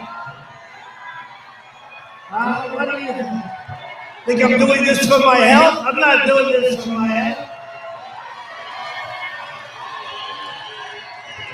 I'm doing it for that. And I'm doing it for that. I'm beautiful. Wow.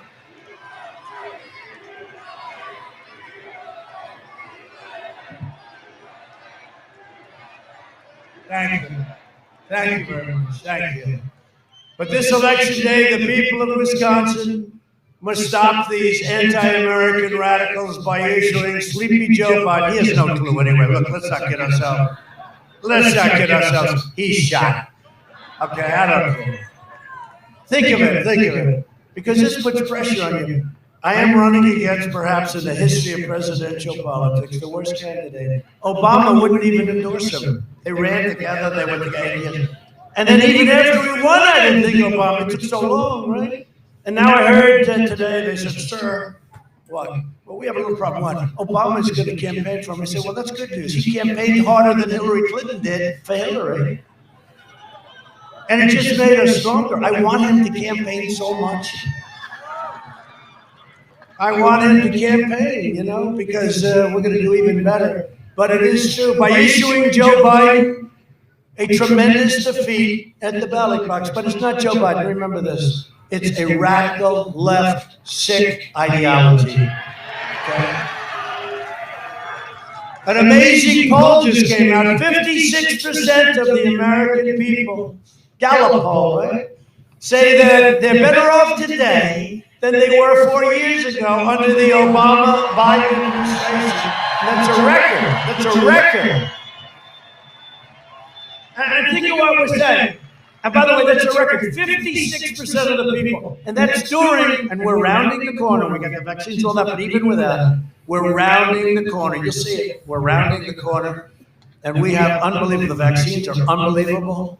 And frankly, except for a little politics, but we have unbelievable vaccines that are coming out real soon. And the therapeutics are unbelievable. And the cures, excuse me, I'm here. Remember, he had the coronavirus. I didn't feel so good, I'll be honest with you. I hadn't been sick in a long time. I don't have any time to get sick. It's good. You know, you're busy. You don't get sick because you have no time. You don't think about it. But I wasn't feeling so good. I wasn't feeling like your president has to feel. I wasn't feeling like Superman. And all of a sudden, the doctor, we have great doctors. One thing with being president, you got more doctors than any human being. I'm lying down in a bed. I got 12 doctors from Johns Hopkins Hospital, University, great people. All great. I mean, talented, great people. And they love their president. They love their country. But I have doctors, they wanted to touch every single part of my body. I said, no. But I didn't, you know what? I didn't feel great. And there's a drug, it's Regeneron, it's a transfusion.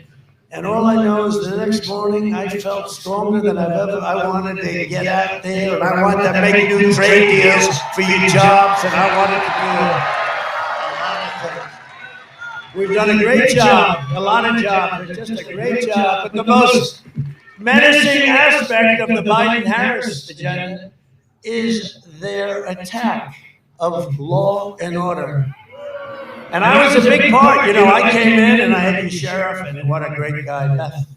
I had your sheriff's endorsement and a lot of other endorsements in Kenosha. You ever hear of a place called Kenosha? Because if I didn't get involved, there would be no Kenosha right now. There would be no. And I wish they called earlier. I wish we could have gotten in a little bit earlier, but that's okay. Say what you want, I'll tell you what, I give you governor credit. Unlike Oregon, because we could solve Portland in about, I'd say 22 minutes. They're anarchists, they're wise guys, they live in the basement with their parents. Not with Joe, but with them. Different basement. A different basement. They go home with their parents. But wise guys, right? Antifa, radical left. You know, nobody likes to say it. They're Antifa, the radical left. But they're wise guys. We could solve that in 2 minutes, but they don't want to do it. At least the governor said, let's go in and let's solve the problem. And we solved it. It was late, but better late than never. But we solved and we saved Kenosha. And I want to thank the sheriff, and I want to thank the chief. I want to thank all of the law enforcement. I was there. I want to thank the people that were helping rebuild their stores and their businesses. Kenosha. I never thought of Kenosha that it would be an important part of my life, but it did become, because it was a terrible scene. And it wasn't their fault. It wasn't their fault. But I'll tell you what, your law enforcement did a great job. We did a great job. And I want to thank everybody involved. Our law enforcement in this country, if you let them do fairly what they do better than anybody in the world, they wouldn't have any problem. They wouldn't have any problem. You look at what's going on in New York under Democrats. You look at what's going on in Chicago under Democrats, Portland, Oakland under Democrats, Baltimore under Democrats. We have a great young congresswoman hopefully running in Baltimore. She's going to be fantastic. I hope she gets a shot. Republican. I hope she gets a shot. Today I want to explain to you the threat that their far left plans pose to the safety of your family, your community, and your country. If you give the power to Democrats, the radical left will defund, disband, disarm, and dismantle police departments all across America. Asked if he supports slashing police funding, you saw this last week. He said, yes, yes, absolutely yes. Honestly, look, he didn't even understand the question, but that's what he said. It's just like fracking, right? He said, there'll be no fracking for a year. There'll be no fracking. Then he gets lucky. Elizabeth Warren refuses to get out, so Bernie can have the nomination. So Joe looks into it on a Super Tuesday. And now he's standing in Pennsylvania, and they want to frack because they have 1 million fracking jobs, and because we're energy independent and things. So he goes from saying for a year and a half, there will be no fracking. I wanted to put it on the screen, but it was so windy, we would have needed like 15 cranes to hold up the screen. Would have been a giant sail, but we have it. He says no fracking like 18 times. He then becomes the nominee. Goes to Pennsylvania, which we're going to win too. He goes, because in Pennsylvania, I know, well, I went to school there. In Pennsylvania, they believe in law and order, and they believe in energy, and they believe in intelligence, okay? They believe in intelligence. But so he now goes to Pennsylvania, he gets hit hard, and he all of a sudden says, I never said that, there will be fracking. First of all, always follow with these politicians, because, you know, I've only been doing this for a short while. How the hell did I become president, you know? No, I've only been doing it for a short while. But one thing I've learned, but I've known politics, I've been dealing on the other side of politics. One thing, it's the first thing they say that always matters. And he said it for a long time, along with everybody else in his party. And there's no way he could not do what he didn't agree to in the first place. So he gets up and he says, in Pennsylvania, no, we will frack. We will frack. And the whole place, and not once all the, you know, the fake news media back then, nobody said to him, but for a year and a half, you said there'd be no fracking, and now you said there'll be fracking. And nobody asked him that question. It's an incredible thing. You know why? Because they're fake news.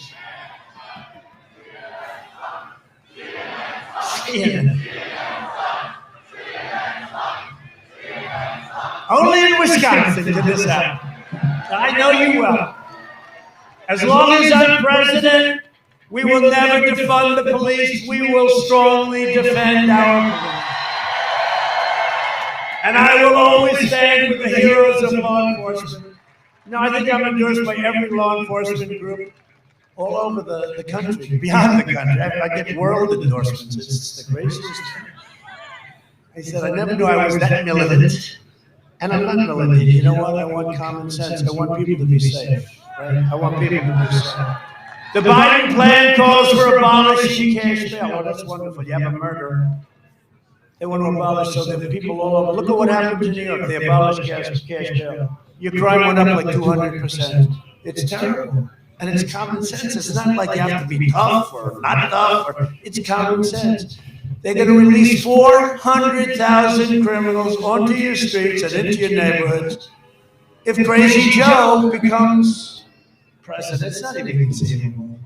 No, running against him, it puts such pressure because I'm running against the worst in the history of presidential. And now if I lose, can you imagine? If I lose, I will have lost to the worst candidate in the history of presidential politics. If I lose, what do? I'd rather run against somebody who's extraordinarily talented. At least this way I can go and lead my life. But we're not going to lose. We're going to win. We're going to win in numbers. We're going to win in numbers. Right?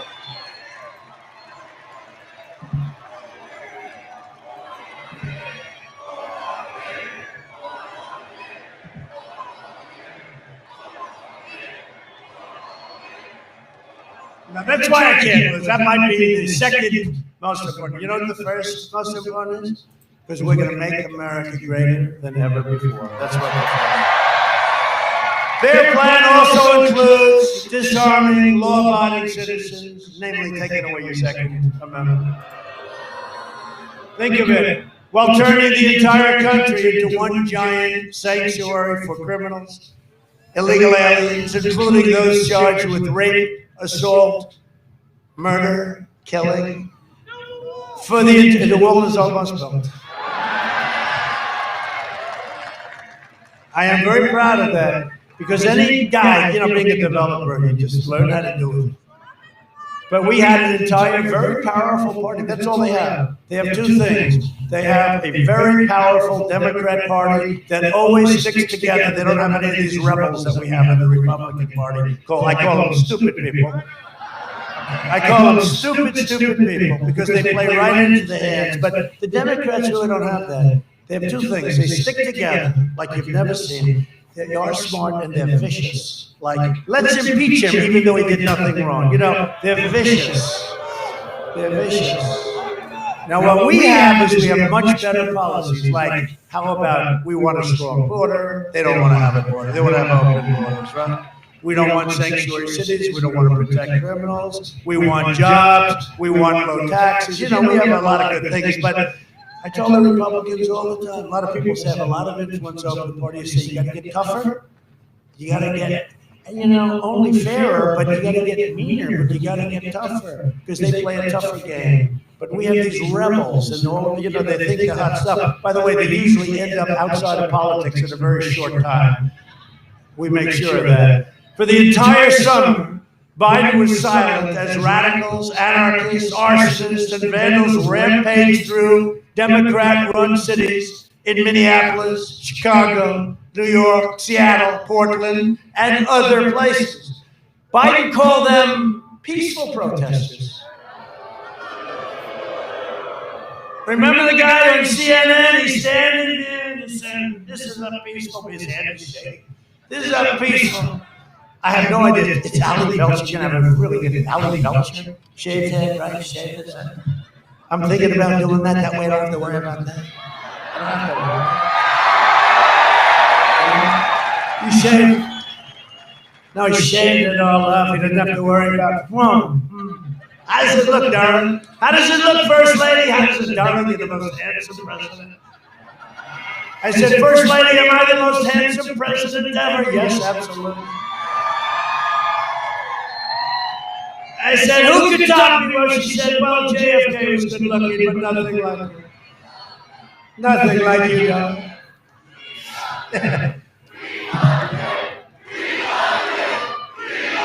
I love him too. Thank you. Now you go home and you see this crazy CNN. Fortunately, their ratings are terrible, which is great. But you'll see them say, Donald Trump said he's better looking than JFK. You'll see. They're sick people. They got a lot of problems, but fortunately, they're not doing so well. Earlier this month, rioters laid waste to suburban residential neighborhoods just outside of Milwaukee. Biden will appease the rioters and the looters and the anarchists, and I'm having them arrested. You know what we're doing. We're having them arrested. And you know, when they knock down statues, you notice that's very much stopped, certainly with federal statues. A little thing happens. It's amazing how quickly it stopped. They go to jail for a period of 10 years, you know? It's amazing. They were getting all set to take down the incredible statue of Andrew Jackson right by the White House, right? And I said, we can't let that happen. And I'll tell you what, the police went out and they charged. It was an incredible thing, you know, because today everyone wants to be so damn politically correct.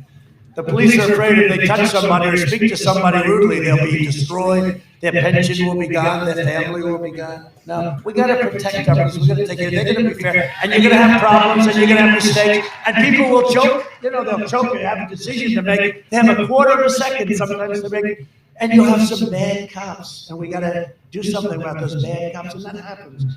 But 99.9, I mean, we have them. They're the most incredible people, and they keep us safe. Right? They keep us safe. So we have to take care of them. This year, more than 1,000 law enforcement officers have been viciously attacked. Nobody talks about that. You know, nobody talks about that. Several police officers have been very, very brutally murdered. You saw it a month ago with the two sitting in a car. And it's, I mean, that's just a horrible thing. The anti-police rhetoric of Joe Biden and the Democrat Party is really what causes a lot of this, too. But it puts police officers in harm's way. It really puts them in harm's way. We can't let that happen. Biden referred to police as the enemy. He just referred to the enemy, quote, quote, the enemy, and vilified them as an oppressive, racist force. I mean, this guy's gotten just beaten up. He doesn't believe that. I really don't believe it. I shouldn't say that. But I don't believe he believes it. Joe's running mate. Oh, how do you like her? Did Mike Pence do a great job?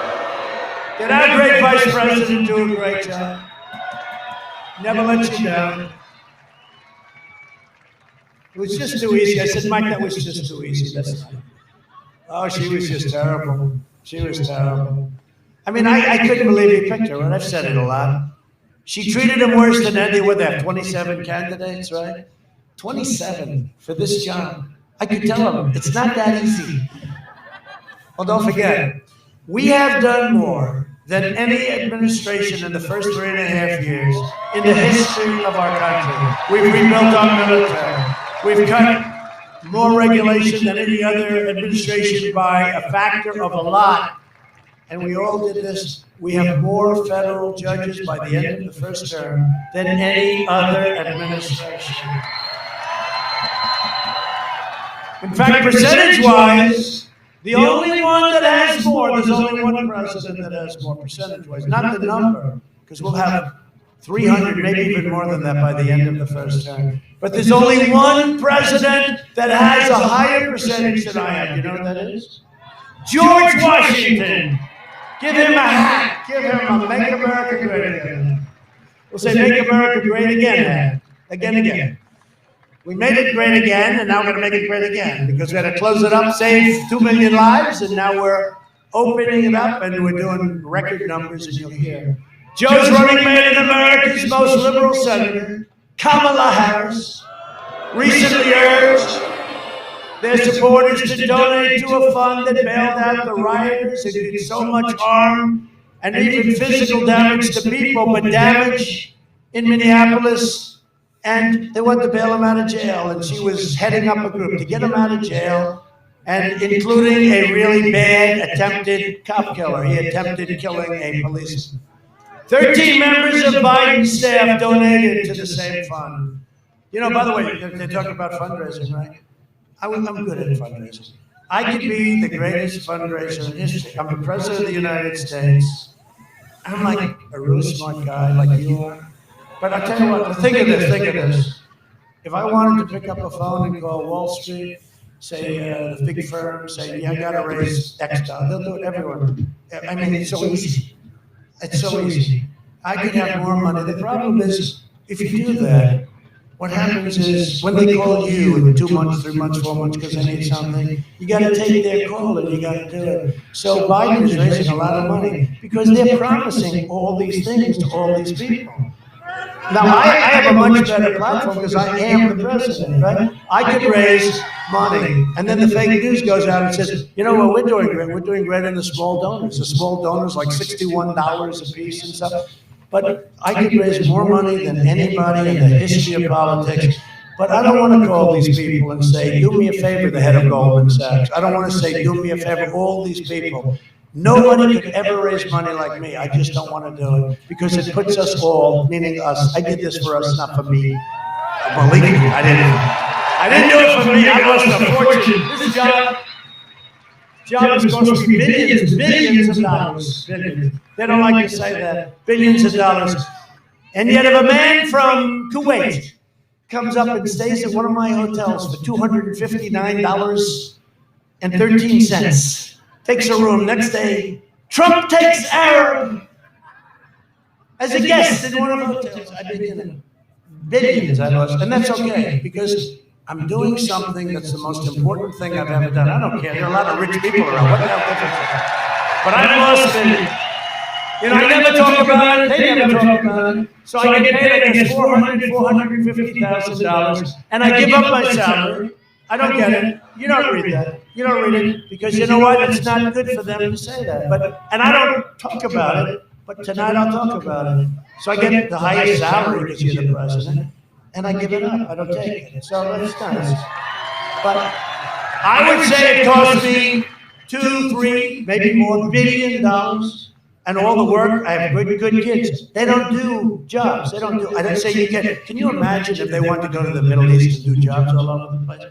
I'd have hotels being built in every city, in every country in the world. And I have great kids and they're ambitious kids that like to do it. I say you can't do it. And by the way, there's no legal reason you can't do it, but there is a big reason psychologically. You cannot go to Saudi Arabia and all these different places that we protect and we do all these things. And then buy a lot of our planes and a lot of our everything. You can't allow them. You can't allow them. So that's the way it is. But I would be the greatest fundraiser in the history of politics. But if you don't mind, we don't need the money, you know? And we won't do it that way. But they're raising a lot of money. And every time I see them raising a lot of money, I say, because I know exactly what's going on. Deals are being made. Especially when you look at Joe Biden. I mean, look at what's going on with that family. The Democrat Party's war on cops is driving police officers to leave their jobs in record numbers. No one is hurt more by the left-wing crusade against law enforcement than African Americans. They're hurt the most, and you look at it and you know it. Last year, and by the way, large percentages of our policemen and women are African Americans. It's a black community. Last year, in just 4 Democrat-run cities, over 1,000 African Americans were murdered as a result of violent crime. This year, murders in Democrat cities have increased by more than 30%. And we'd help them. We'd help them. We want to help them. We say call. I say call. They don't want to call. More than half of the victims are African Americans. Joe Biden and the left ignore these American victims. I never will. We're never going to ignore them. We have done more for the black community than any president, with the exception of Abraham Lincoln. It's true. It's true. Criminal justice reform. Obama couldn't do it. I don't even think he tried to do it, frankly, but he could have never done it. Bush couldn't do it. None of them. Obama was a criminal. And it was desperately needed. Criminal justice reform. I did it. Prison reform. We did it. We did things nobody. How about opportunity zones, right? So great for Hispanic, so great for the black community, the jobs. We worked on that with a great senator from South Carolina, Tim Scott. Great senator. Historically black colleges and universities. You went to one. Oh, which one did you go to? I love that. Very good. That's a good one. I don't know if I could have gotten in. That's too good. That's too tough. That's a good one, right? It's good. Well, anyway, they have to be happy with me. But listen, so after 3 years, every year, a group of like 44 people, 44, 45, they'd come up, the head people at all of these colleges. And they'd come up and I'd see them. And the first guy I saw them, I thought it was routine, and they're up because they needed money for the colleges. I said, no, that's interesting. Second year, I said, what are you doing back here? Why are you back? So we have to come every year for years and years, decades. They've been coming up every year. And then I see him the third year, and I say, wait a minute, let's get this straight. You mean you come up here every 3 years to beg for money? He said, we beg for money, and we feel like beggars. The one gentleman was great. He told me exactly those words. He said, they make us come back every year. Obama never did it. Obama never did it. And I said, so wait, here's what we're going to do. We're going to get you long-term funding. And here's what I did. I got them more money than they were asking for. And now for a 10-year period, and I said, the only bad news is I may never see you again. I may never see you again. But we did that for the black community, and we did a lot of other things. And I say that nobody's done more for the black community. But with all of that, the biggest thing of all is criminal justice reform. You know about Alice Johnson, and we have so many people like Alice. She's an incredible person. Ask yourself this question. Do you want to vote for the candidate supported by anti-American rioters, or do you want to vote for the candidate supported by so many of our great people and the heroes of law enforcement? And that's what you know, Biden made a speech, I think it was today. I mean, he makes so few of them. He stays in his place in Delaware. And I like Delaware, but does he ever leave Delaware, right? But he made a speech. There was nobody in the audience. And they never say this. They never say it. We come here. Take those cameras and show them, please. Please, okay. You know? We come here. No, I'm telling you, today, I think the camera slipped. Because in his case, they shouldn't show the audience. In our case, they should. And the camera must have slipped, and then there was like nobody there. He's speaking, and there's nobody there. And I'm saying, nobody reports that, and he never leaves this little area. And you know, I'll tell you what, as President of the United States, I met with Gold Star families the other week. I met with a lot of people. I have an obligation. I can't lock myself into a basement in the White House. I can't lock myself into a beautiful bedroom at the top of the White House. We can be, there's no risk, no nothing.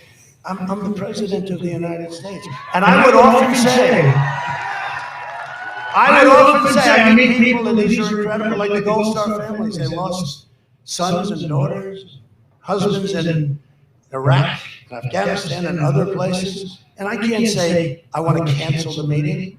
And I met about 48 families. And you know, when they come up to you, and they're close to you, and they would test and all, but you know, there's questions all about everything, right? This is a very difficult situation. And when they come up to you, and they want to say, my son was so brave, and they want to tell you the story, it's amazing. I mean, their son died 3 or 4 years ago. This is all, in almost all cases. I say, so tell me what happened. Sir, my daughter was a helicopter pilot, and she was so good. She was so good, sir.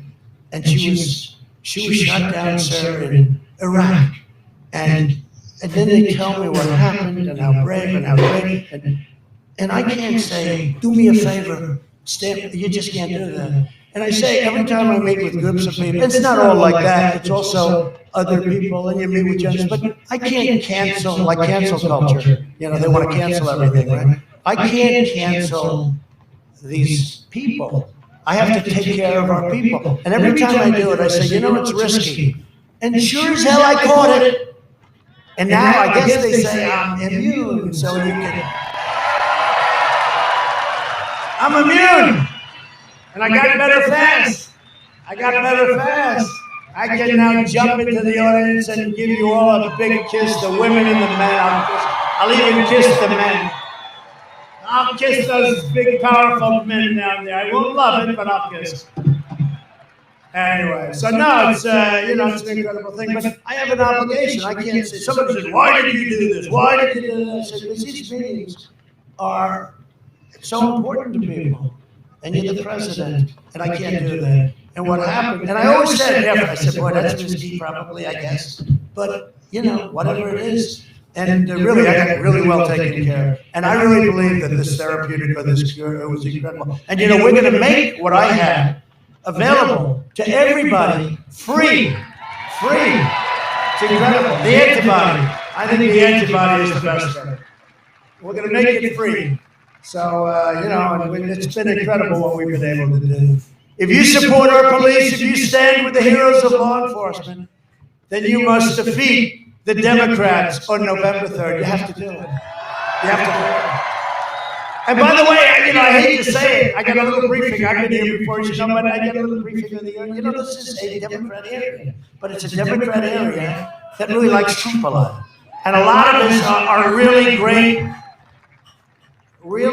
workers, and the workers like me. You know who doesn't like me? The heads of the union, they never like me. You know who does like me? The people in the union that like me. But I'll tell you, this is largely, you know, a lot of Democrats. And many people in this audience are Democrats, but they're Democrats that are going to vote for Trump. And we do great here. We do great here. And I appreciate it. And I take care of our workers, and I take care of jobs. And China will not get away with what they got away with. They're not going to get away with it. Not going to get away with it. We just finished an incredible trade deal. In fact, 2 weeks ago, the largest order of corn in the history of our country. The largest order of soybeans in the history. The largest beef order, cattle, the beef order. And there's all of that's good, but you know what? Not the same. It's not, does that make sense to you? It doesn't mean what it would have meant had they not put us through. Because they stopped it from going into China, but they didn't stop it from going to the rest of the world, including our country, Europe, the rest of the world. So, so you Democrats, some of them, by the way, just seriously, without a big, I'm just curious. Raise your hand if you're a seriously, it's just, I'm going to do a poll, it costs nothing, right? I like these polls that cost nothing. You know, they do a poll, it costs $1 million, they interview like 12 people, right? Then they wonder why their polls are off, you know? We've interviewed 253 people. They oversample Democrats by 28%. Trump is down 5. I said, yeah, but you're interviewing mostly Democrats. Did you ever see that? I guess there must be a legal reason why they have to put it. But they oversampled by 18, 20, 21%. How about last election? So I was down in all 9 places that I had to win. That wasn't a good feeling, you know, wake up. How are we doing? Well, you're down in all 9 places. By the end of the evening, I won all 9 places. Right? Think of that. Other than that, they did a great job of polling. They even had me believing it for a while. But what I didn't believe, because we had a lot of spirit 4 years ago. And by the way, nothing like we have now. This is far away. You know, this is still 17 days out. And you know, it sounds like very little, but that's a lot. That's a lot. Normally a crowd like this would be like for the night before for a candidate, one-time shot. We have this all over. You got to see what we had in Pennsylvania, in Florida. We were in Florida. We had, I think, 41,000 people. All of them. We were in Atlanta. We were in. We just got back from Georgia. I mean, it's like this. But the spirit. We have much more spirit now than we ever had 4 years ago, and we had a record. But you know what? The media is more corrupt, and they're worse. The media. It's not really Biden, because you know you can't have. She was tougher. She was smarter. Look, Hillary was a lot smarter than Sleepy Joe. Let's not get ourselves.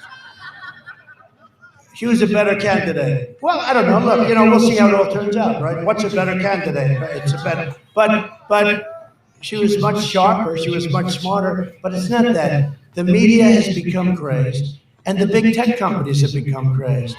They won't let the fact that we caught him in a total corrupt deal, they won't let the news get out.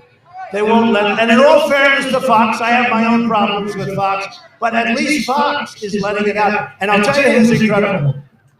A newspaper called the New York Post, the oldest paper in America. It's the 5th largest paper in America, and they are all into finding out about all of this Joe Biden. Forget about the family. Joe Biden. Yeah, I mean, it really is, right?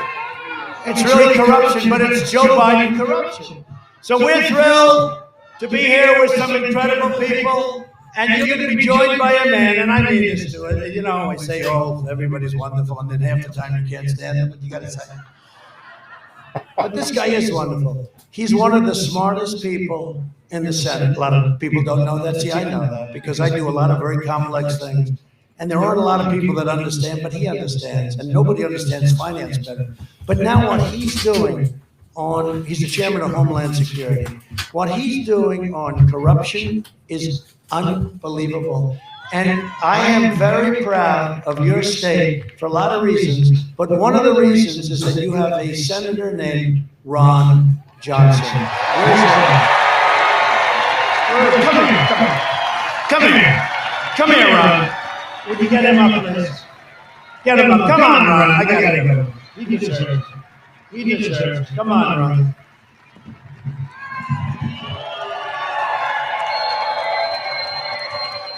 Come on. Secret Service is worried about it. Don't worry about it. He is one of the greatest people. He's one of the greatest senators. And he, I guess, you know, whatever the heck you're running, I'll be here for you. I will tell you that. Please say a couple words. Well, thank you, Mr. President. As I say in the pre-program, what I admire about President Trump is his tenacity. You know, the unfair treatment of the press by the Democrats, by the deep state, it doesn't deter him. He gets up every morning, he wants to make America great. And he talked about the First Step Act. I was a witness. That criminal justice reform was dead. It was going nowhere until President Trump stepped up to the plate and made sure he got it done, and he did. Another piece of legislation that's very dear to my heart was something, again, it was dead, it was going nowhere. It's called Right to Try. And Mr. President, I will never forget, in that State of the Union address, you started talking about this bill that I've been championing, and you hadn't said the name yet, and you're like, I think he's talking about Right to Try.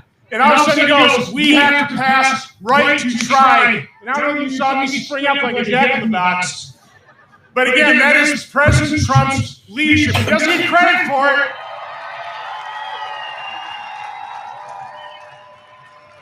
But he wakes up every day like the rest of you, loving this country and doing everything he can to make it a greater country. God bless you. God bless President Trump. Thank you.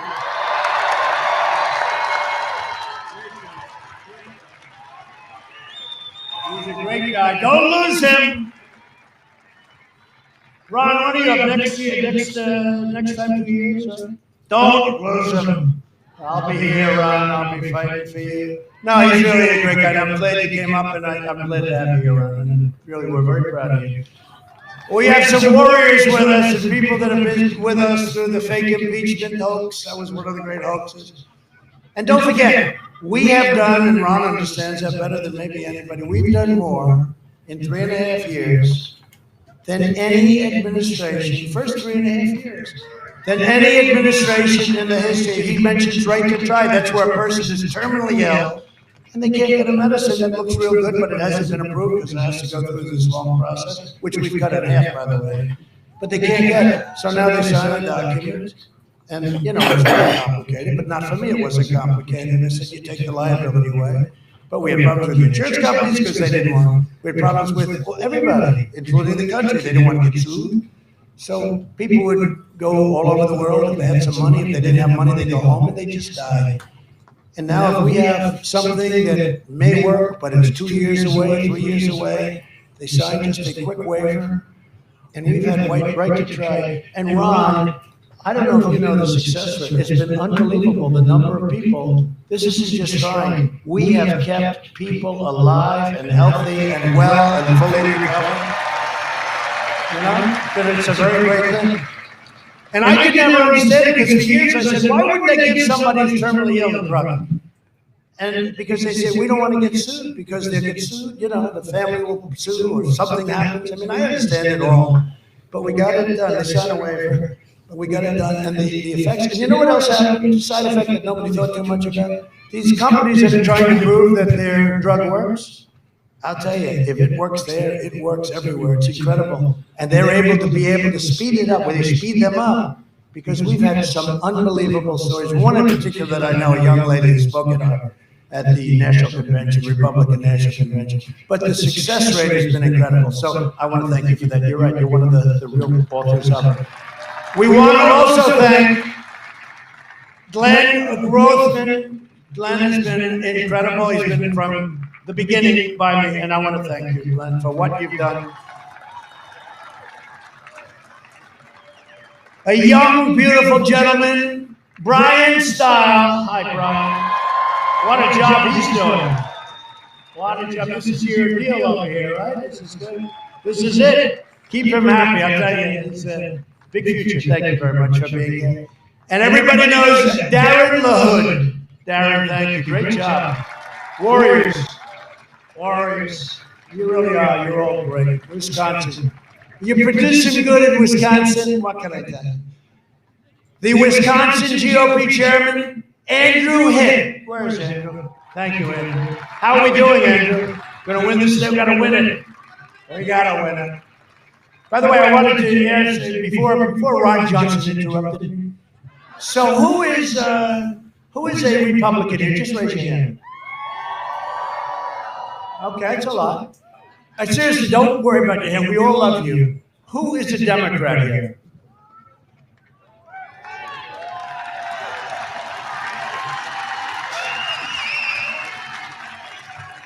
Republicans, you better get out there and win, huh? No, and we really do. No, we appreciate it. We have a lot of them over there, too. We have a lot of Democrats, but we really do appreciate it. You know, because ultimately we're looking for the same thing. We're looking for unity. We're looking for one country. And the question was asked a week ago, and they said, what about bringing the country together? Because I want that.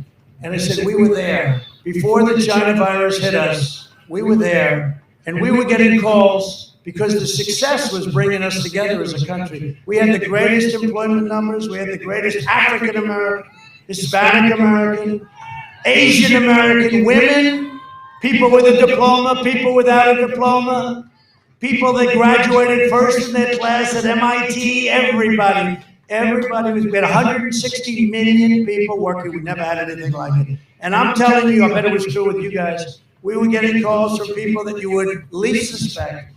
And the country was coming together. Then we got hit by the China virus, and it was back to the drawing boards. But the country is coming together, and it's going to come together. It's going to be success. And next year, we're going to have the most successful year economically, I think. I also want to introduce the Republican candidate for Senate from the state of Illinois, Mark Curran. Mark? Good. I heard you were here. Good. Good. Good. I like it. That's great. Good luck. I hear you're doing well, Mark. Good luck. Great to have you. Thank you very much. Tell you what, Illinois could use a new governor.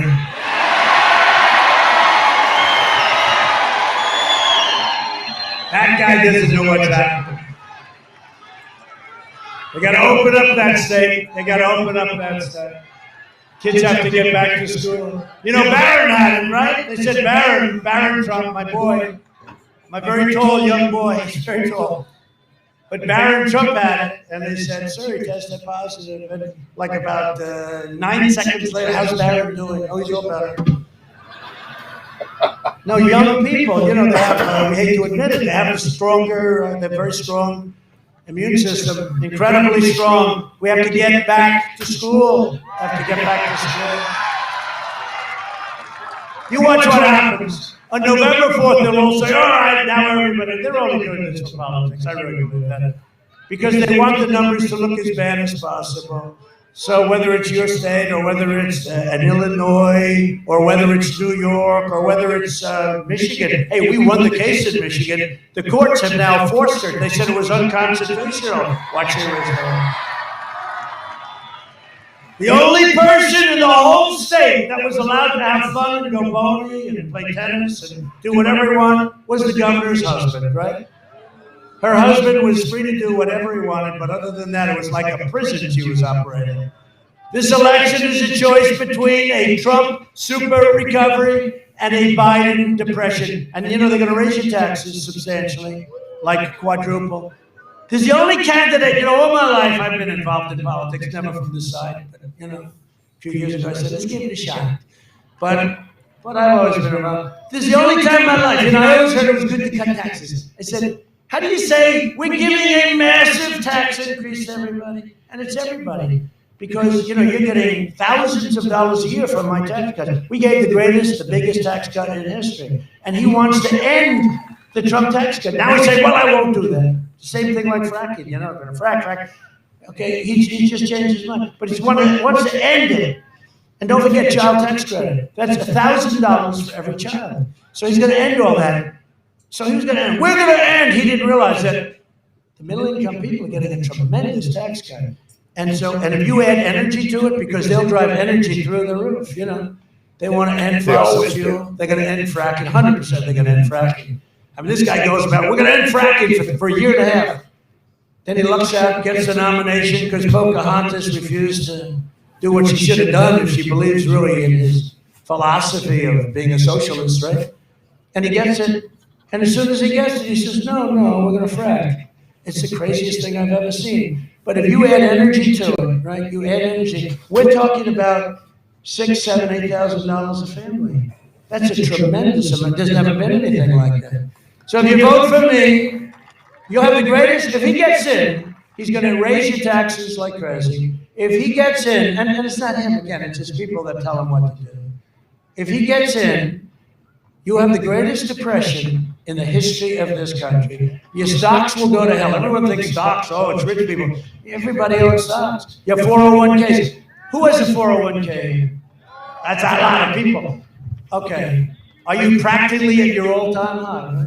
Your 401ks will be like waste paper basket stuff. They'll be right there on the floor. You'll have a depression the likes of which we've never seen, with the possible exception of 1929. Because I don't think it gets much worse than that. But you can't do that. You can't let this happen, because he'll destroy everything we've done. You know, regulations, we cut more regulations than any administration in history. And regulation may be more important in terms of jobs and everything than even the biggest tax cut. The biggest tax cut in history. And I think the regulation cut, which is more than any president's done, no matter if they were 8 years or in one case more, it doesn't matter. Our regulation cutting was the biggest. He wants to put them all back. That means all these companies that moved to America, that moved to the United States, that came here because of lower taxes, because of all of the things that we've done. Used to take 18 to 21 years to get a highway built, to get a highway approved. We've got it down to 2 years. And let me tell you, it may not make it if it doesn't work environmentally or if it's unsafe. But at least you get it now. We're trying to get it to 1 year, by the way, and we're close to getting it. But it used to take, we have highways for 20 years they've been trying to get approvals. And then after it gets approved, it's totally different and it costs hundreds of times more money. If you vote for me, prosperity will surge, normal life will fully resume, and the next year will be the greatest year economically in the history of our country. Joe Biden would terminate our recovery with a draconian, unscientific lockdown. Not that you're already in it. And he'll keep Wisconsin locked up, locked down, and closed for business. Biden will shut down the country, delay the vaccine, and prolong the pandemic. And companies will be afraid to invest in Wisconsin. If you have this happen in our country, but you have a Democrat governor, I don't know him, but he's a nice guy probably. But I will tell you, companies, big companies, very strong companies like, as an example, Foxconn, they don't want to invest with these people. They don't want to invest. They don't have any security. They don't want to invest. I get in. Companies like that will put more money in than they even promised. But they're very concerned. They have to have the right climate. So we are going to do things with Wisconsin, but we're going to do things with this country like honestly has never even been done before. And people will come together because of success. So we're delivering a safe vaccine very soon and a rapid recovery. Biden's plan will crush Wisconsin. My plan will crush the virus and will make Wisconsin greater than ever before. That's what's going to happen. It's going to happen. We have a spike, you have a surge, but if you remember, 2 months ago, Florida had a big surge. It's now gone. Numbers are very down. It's totally open. Texas had a very big surge, and now it's down. If you look at Arizona, had a big surge. All great governors, and it's down. It's down to all low numbers, really low numbers. And you're going to have the same thing, but you got to open up. You got to open up. You got to get the place going. Joe Biden is the living embodiment of the corrupt political class that enriched itself while draining the economic life and soul from our country. 47 years, and he says, well, I should have done this or that. I said, Joe, you were here for 47 years. You never. I always hate it when he says that I should have done something. I said, and he only left a short time ago. It wasn't like they were, 25 years ago. He's been at a high position for 47 years. I said, Joe, you could have done something. For the last 47 years, Joe Biden shipped away your jobs, shut down your factories, and you know it very well. You got hit hard here. Threw open your borders and ravaged our cities while sacrificing American blood and treasure in endless wars that were ridiculous in countries that you'd never even heard of. Joe Biden, they're all coming back. They're all coming back. Got a lot of them, most of them coming back. Joe Biden is and always has been a corrupt politician. I hate to say it. And the Biden family is a criminal enterprise. It really is. It's a criminal enterprise. To be honest with you, he makes crooked Hillary Clinton look like an amateur. And China has already bought and paid for Joe Biden. Let me tell you, if Joe Biden became president, China will own this country. China will own. They're paying us billions and billions of dollars a year. I charge them. They never paid us 10 cents. I gave $28 million to the farmers, many of them right here. 28, 12 and 16, 2 years. I said to Sonny Perdue, Secretary of Agriculture, great guy, how much have we been targeted for our farmers by China? He said, sir, 2 years ago, $12 billion. And last year, 28 billion. I said, that's good. We're going to target them. We took $28 billion. We had tens of billions left over. They went to the Treasury, our Treasury, by the way. Our Treasury, right into our Treasury. Not into China's Treasury, our Treasury. But we had 28 billion that went to the farmers, and a lot of you farmers got it. I also cut the tariffs between Canada, what they were doing to you, with 287% tariffs. So I'm not just running against Biden, I'm running against the left-wing media, the big tech companies. But if you think about it, the Democrats and the media are one and the same. When you look at MSDNC and you look at fake news CNN, then you look at the fake New York Times, the failing New York Times. And the good news is, look, well, I don't even call it good news, but when someday I leave, whether it's in 4 years, 8 years, 12 years, 16 years,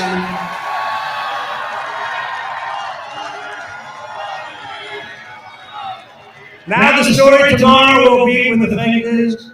He is a fascist. He wants to take over. No. But when at some point I leave, they're all out of business. They're going to go out of business. They're going to go out of business. They know it too. That's why I expect someday they're going to all get together and say, let's endorse him. I mean, you know, because he's done a really good job, and they know that. This political class has nothing but disdain for you and for your values. They flood your communities with criminal aliens, drugs, and crime, while living behind gated compounds and communities. They oppose school choice, so important is school choice, while sending their families to the best private schools. They attack the Second Amendment while employing armed guards for themselves. They want to get rid of your Second Amendment. It's not going to happen with me, I promise. I don't think they'll get Ron Johnson on their side. Ron, can I have your pledge, please? I will protect. Okay, we got Ron Johnson. Fellas, we have your pledge. In 2016, Wisconsin voted to fire this corrupt and decrepit political establishment, and you elected an outsider as president to finally put America first. To defend our workers and our national security, I took the toughest ever action to confront China's rampant theft of American jobs. When China targeted us, we targeted them, and it was very simple, and now we're providing all sorts of everything, what we're doing for you. We have $13 billion coming to help our farmers, in addition to all of the money that China paid our farmers, including Wisconsin's incredible dairy farmers. How's the dairy business? Right? Anybody who uses specialty milk, people don't realize that. Specialty milk, very important. Is there anybody? It's a very small part, but it was like the straw that broke the camel's back. Because I met with these guys, and what they were doing, ripping you off on the big stuff, specialty milk. And anybody do specialty milk? I don't know. It doesn't, you know what? It's so small, but when I heard it, it was like 287%. Well, those days are over. When the Wisconsin timber industry was threatened, I imposed tariffs on dumped foreign goods and subsidized products, saving your timber jobs. And we have a long way to go. We can save a lot more. We got plenty of timber. I always say, why the hell are we taking in timber from other countries? We have it all over the place, right? And if they ever managed their forests in California and other places, you wouldn't have these forest fires. And part of that is cutting wedges. You know, you have to cut wedges and all that stuff is so. We have so much timber, and I don't know, you know, I guess we're just nice people doing it from other lands, right? But we're doing good with our timber. We saved our timber jobs. If Joe Biden gets in the radical left, we'll shut down Wisconsin timber production forever. You know, they don't want to let you touch a tree. If you happen to touch a tree, they want to put you in jail for the rest of your life. I also issued brand new regulations to ensure American workers are first in line for jobs. We want American workers to be first in line. Biden will allow his donors to bring in a flood of cheap foreign workers and wipe out your middle class. We don't want that happening. Under my leadership, we achieved the most secure border in U.S. history.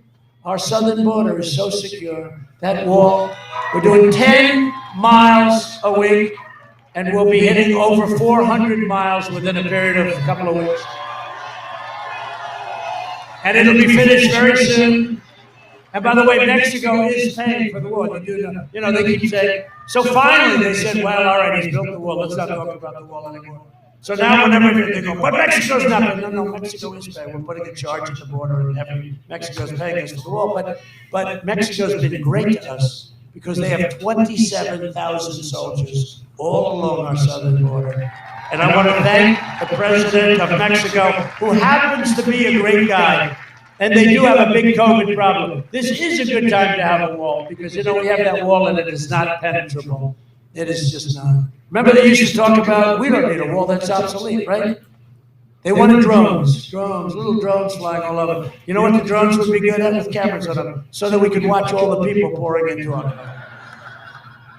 Right? They wanted drones. Remember crying Chuck Schumer? You know Schumer? He cries anytime. I've known him all his life. I've never seen him cry. But when he wants to get on camera, he cries so much. Crying Chuck, I call him. Because he feels so sad, he feels so sorry for people. Don't worry about it, he does it. But Crying Chuck, you understand what I mean. Crying Chuck, what a beauty. Ron looks like good, because not a good guy.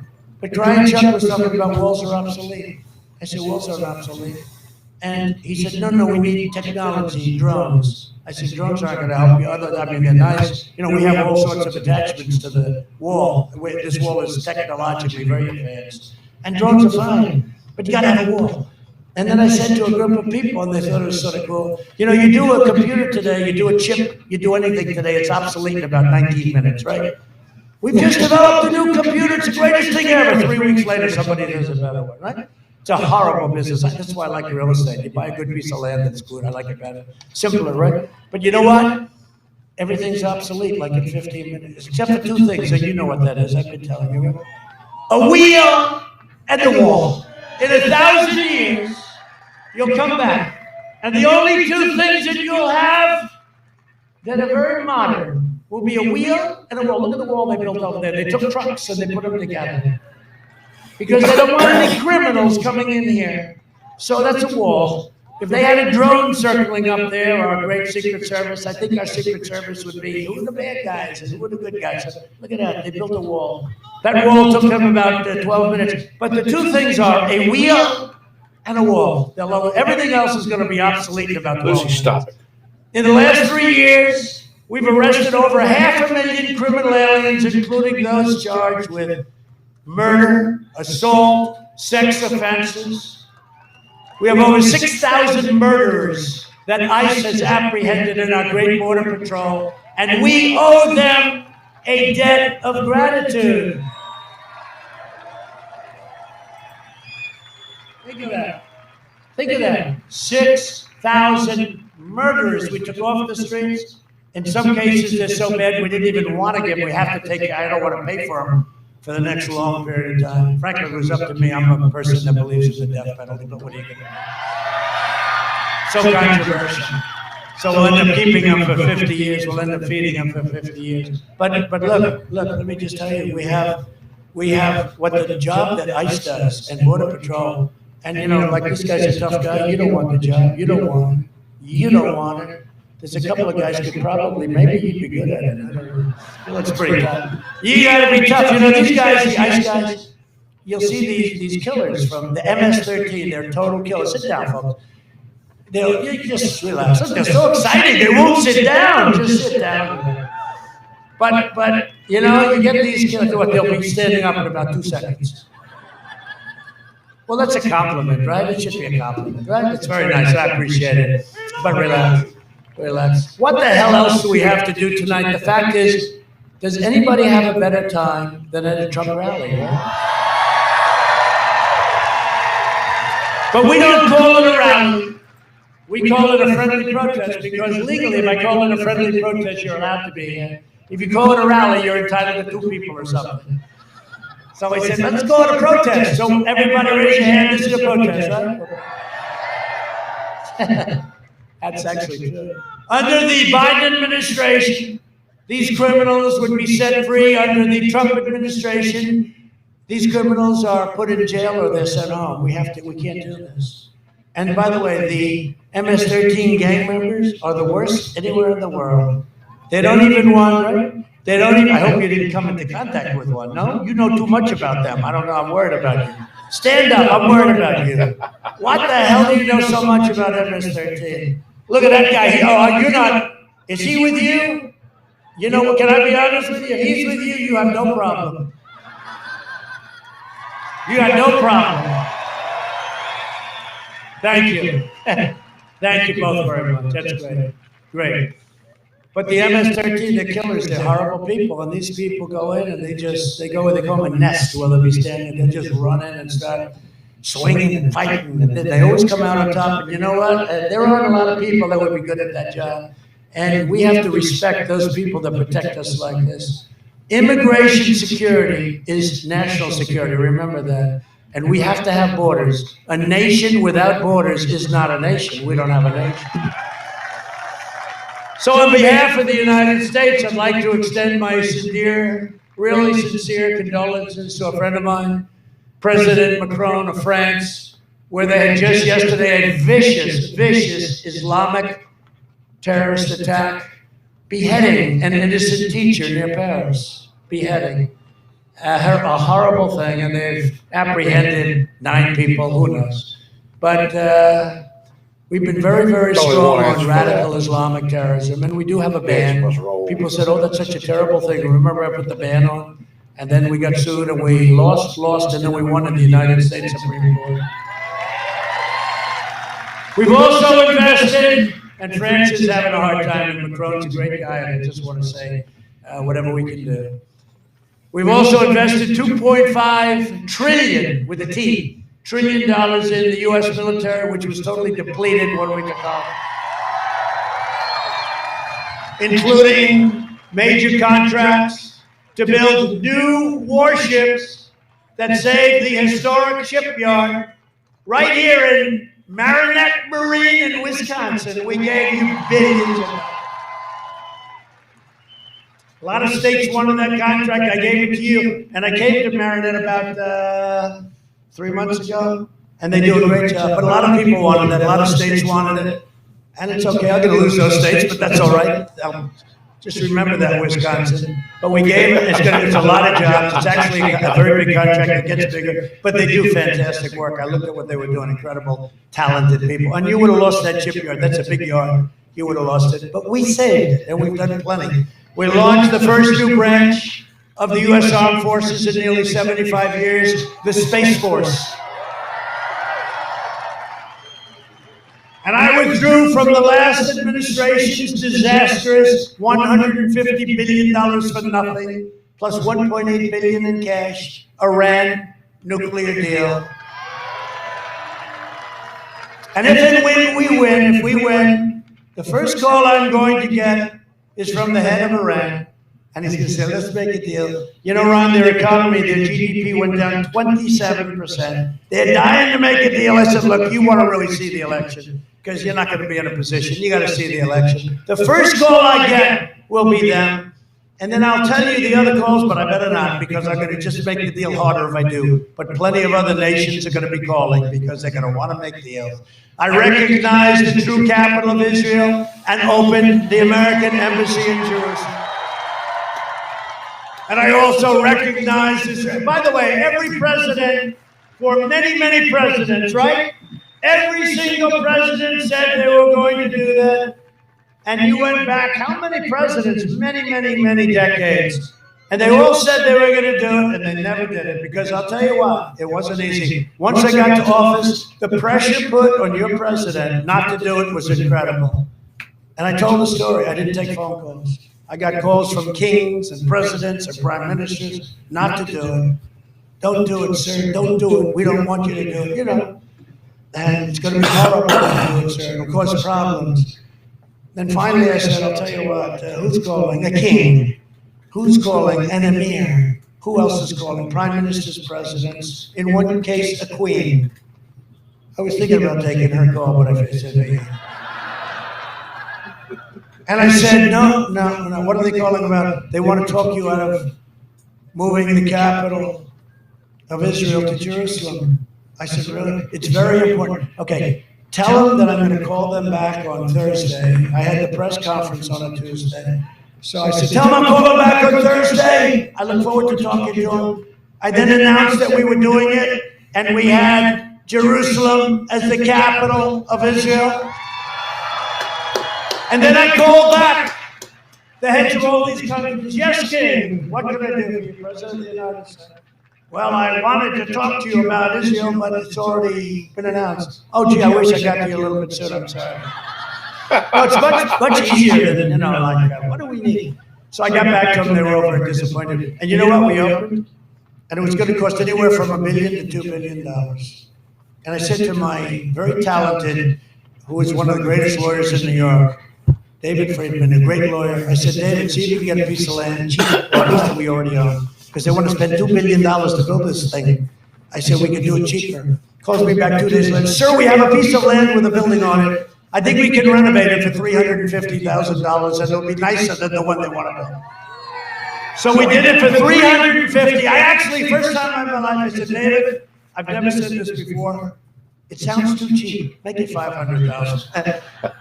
So instead of spending $1 billion to $2 billion, probably would have never got built. You can imagine the cost overruns, everything else. And this was a better location, a bigger piece of land, a better view, better everything, safer. Better part, we got there early. We have the best land, right? That's why I said it. I said, David, no matter where you are, we were always there first, right? If you want a good building, buy a post office. It's always there. They were always there first. But we were there first. I said, we must. And he said, we have a great piece of land in the building. We fixed it. It was an empty building, and it's beautiful. And we used Jerusalem stone, which is a complicated thing, but I won't tell you about it. Very expensive, except if you happen to be in Jerusalem. And it's a beautiful embassy, and it's opened, and now we have the capital. And I'll tell you something. Think of it. Every single president, you go back during their campaign, they used to campaign on it, and nobody had the guts to do it. But we did it. Oh, look at you. We did it, right? Did I do it? And we opened the embassy 3 months later. Can you believe that? Instead of 10 years later, we wouldn't have that thing open for 20 years. I also recognized Israeli sovereignty over the Golan Heights. 52 years they worked on it. I got it done in about 2 hours. And instead of endless war in the Middle East, we're forging peace without blood all over the sand. Okay? And countries are coming in, and they all want to come in. And the fact is, I did more in 47 months than Joe Biden did in 47 years, and it's true. What he did was destructive. And now the Democrats are pushing the most far-left agenda ever put forward by a presidential nominee. The Biden plan would destroy your Social Security and destroy protections for people with pre-existing conditions. You don't know that. They want to spend all their money on this ridiculous Green New Deal for $100 trillion. It's crazy. Just AOC plus 3. A poor student has no idea about the environment. All of a sudden, she's coming up with a Green New Deal. And we will not let them take your cattle. Don't worry about it. Your cattle are next. The cattle are next. Biden vowed to terminate our travel bans on jihadist regions, and he wanted to search, and they've agreed to this. This is the manifesto, I call it, with Bernie Sanders, crazy Bernie. And surge refugee admissions by over 700%. This is agreed to. Opening the floodgates to radical Islamic terrorism. How's France doing? Not too good. Your state and your country will be overrun and overwhelmed, and it will never happen on my watch. Never, never, never, never, never. Biden wants to ban school choice, the most important thing, school choice, and he wants to end charter schools, which have been so successful, because he's controlled by a group. But with that, some of the most important people on this planet are teachers. Remember that. We love our teachers. We love our teachers. In a second term, I will provide school choice to every parent in America. And when you talk about the black community, the Hispanic community, that's one of the great civil right developments in our country. It's called school choice, right? One of the most important things we can do, school choice and charter schools, but school choice. A vote for Republicans is a vote for safe communities, great job, just incredible jobs, and a limitless future for all Americans. It's really about the American dream. The American dream is alive and well. The American dream is alive and well.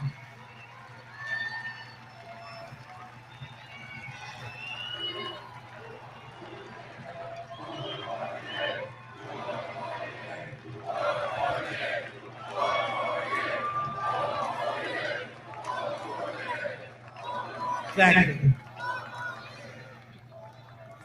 Please, thank you very much. And I will say again and again, had we not been hit with this virus, you would have seen things that like you've never seen before, but we're going to have it back there very, very soon. We're setting records. We're going to have it back very soon. So in conclusion, over the next 4 years, we will make America into the manufacturing superpower of the world, and we will end our reliance on China once and for all. We've already started. We will hire more police, increase penalties for assaults on law enforcement, and we will ban deadly sanctuary cities. Yes. We will uphold religious liberty, free speech, and the right to keep and bear arms. Second Amendment. We will strike down terrorists who threaten our children and our citizens, and we will keep America out of these endless and ridiculous foreign wars. We will maintain America's unrivaled military might.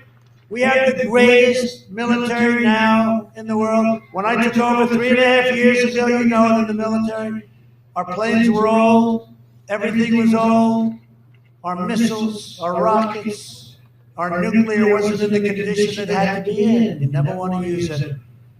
You never want to use it. We hope to God we never have to use it. Now we have the greatest weapons ever produced by a single country. Not even close. The hypersonic missiles, I call them super duper missiles. They go 7 times faster than a normal missile. Now, President Obama let that get away. They took our plans to Russia and other places. But now what we've done is we had the technology like nobody else. So that missiles, rockets, ships, tanks from Ohio, we make them in Ohio. We kept the plant open. I kept that plant open.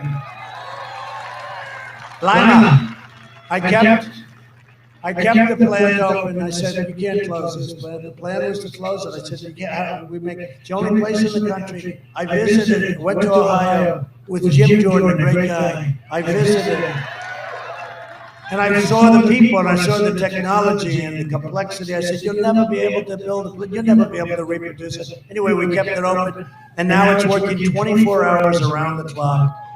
Okay, all made in the U.S. New jets, the fighters, F-35s, everything new. And when I took over, our military, and you know it, the military people, it was totally depleted. We now have the greatest, with the envy of Russia and China and North Korea and every country in the world. There is nobody that has anything near our weaponry. And again, we hope to God we never, ever have to use it. But we will have peace through strength. That's what it's all about. We will end surprise medical billing, require price transparency, which goes into effect on January 1st, and further reduce the cost of prescription drugs. You know, I invoked a thing, you know that what I did, I invoked the favored nations clause. So we are going to pay whatever the lowest price in the world. They said that's what we're going to pay. The difference is 60, 70, 80, 90% reduction. I am not very popular, however, with Big Pharma. They're spending a lot of money on ads against me. When you see those ads, please remember your drug prices are coming down for a reason. Most powerful lobbyist in the world. They have the biggest lobby in the world by far. But it's the only way. I mean, every year, what they were doing to people, no good. So, or maybe we'll make a deal with Big Pharma along the way. But they are spending a fortune of ads, and that's okay. I mean, people get it. It's going to be the biggest price reduction. You're going to go down 60, 70, 80, maybe 90% in some cases. We will strongly protect Medicare and Social Security, and we will always protect patients with pre-existing conditions. And they will. America will land the first woman on the moon, and the United States will be the first nation to land an astronaut on Mars. We're getting very close. We will stop the radical indoctrination of our students and restore patriotic education to our schools. We will teach our children to love our country, honor our history, and always respect our great American flag. And we will live by the timeless words of our national motto, "In God we trust." For years you had a president who apologized for America. Now you have a president who is standing up for America and standing up for the great people of Wisconsin. Get out and vote. So get your friends and get your family. Get your neighbors, get your coworkers. If you have a big, lazy boss, if you have a guy that's 150 pounds overweight, but he's a pretty good boss, but he's a little lazy, say, "Boss, I'm sorry, but you have to get up and you have to vote for Trump." You got to get out and vote. And you can request an absentee ballot today, and if you already have one, return that ballot right away, or just get out and vote. That's what I like. From Madison to Milwaukee, from Oshkosh to Eau Claire. What beautiful names. I love Oshkosh. I love it. You know why? Children's clothing. I love it. I get plenty of it. Right? I know they left and they didn't know I was right. I had plenty of it. And from Green Bay to right here in Janesville, we inherit the legacy of Wisconsin patriots who gave their blood, sweat, and tears for our beloved nation. We stand on the shoulders of American heroes who crossed the oceans, blazed the trails, settled the continent, tamed the wilderness, dug out the Panama Canal, laid down the roads. I mean, think of these things. Think of these things, what we're talking about. Raised up the great giant skyscrapers, won 2 world wars, defeated fascism and communism, and made America the single greatest nation in the history of the world. And we are making it greater than ever before. That's what's happening. Proud citizens like you help build the country. Now you help build this incredible country. And together we are taking back our country. We are returning power to you, the American people, with your help, your devotion, and your drive. We are going to keep on working. We are going to keep on fighting. And we are going to keep on winning, winning, winning. We are one movement, one people, one family, and one glorious nation under God. And together, with the incredible people of Wisconsin, we have made America powerful again. We have made this country powerful like it's never been. We have made America wealthy again. Our stock market is just about at an all-time high. Look at your stocks. Look at those 401ks. How would you feel if it went down by 100%? It's going to only go up. We have made America strong again. We have made America proud again. We have made America...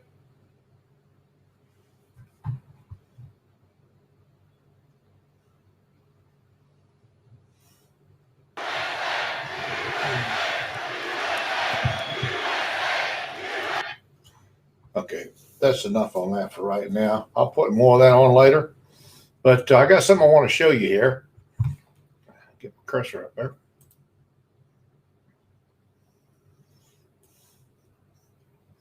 You have to see this.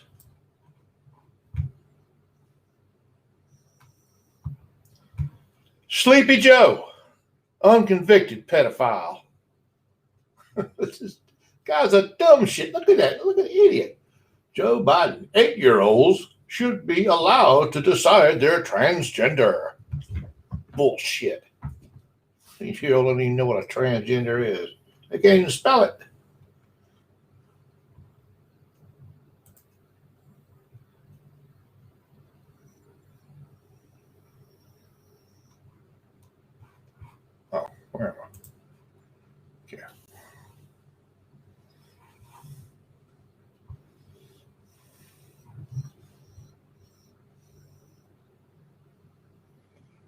Think the guy's not a moron? Think again. Okay? Moron.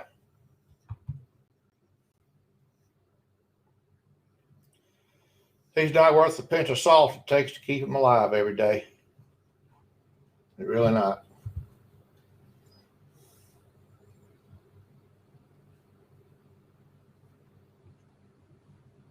Sleepy Joe. Oh. Well, I want to thank you for watching. I appreciate it. Love you guys. But I'm going to shut this down, and I'll be back again tomorrow. And we'll watch something else. I'll put some more stuff up. I'll look for more stuff. So, thank you again. Love all of you. Talk to you tomorrow. Good night. Stay safe.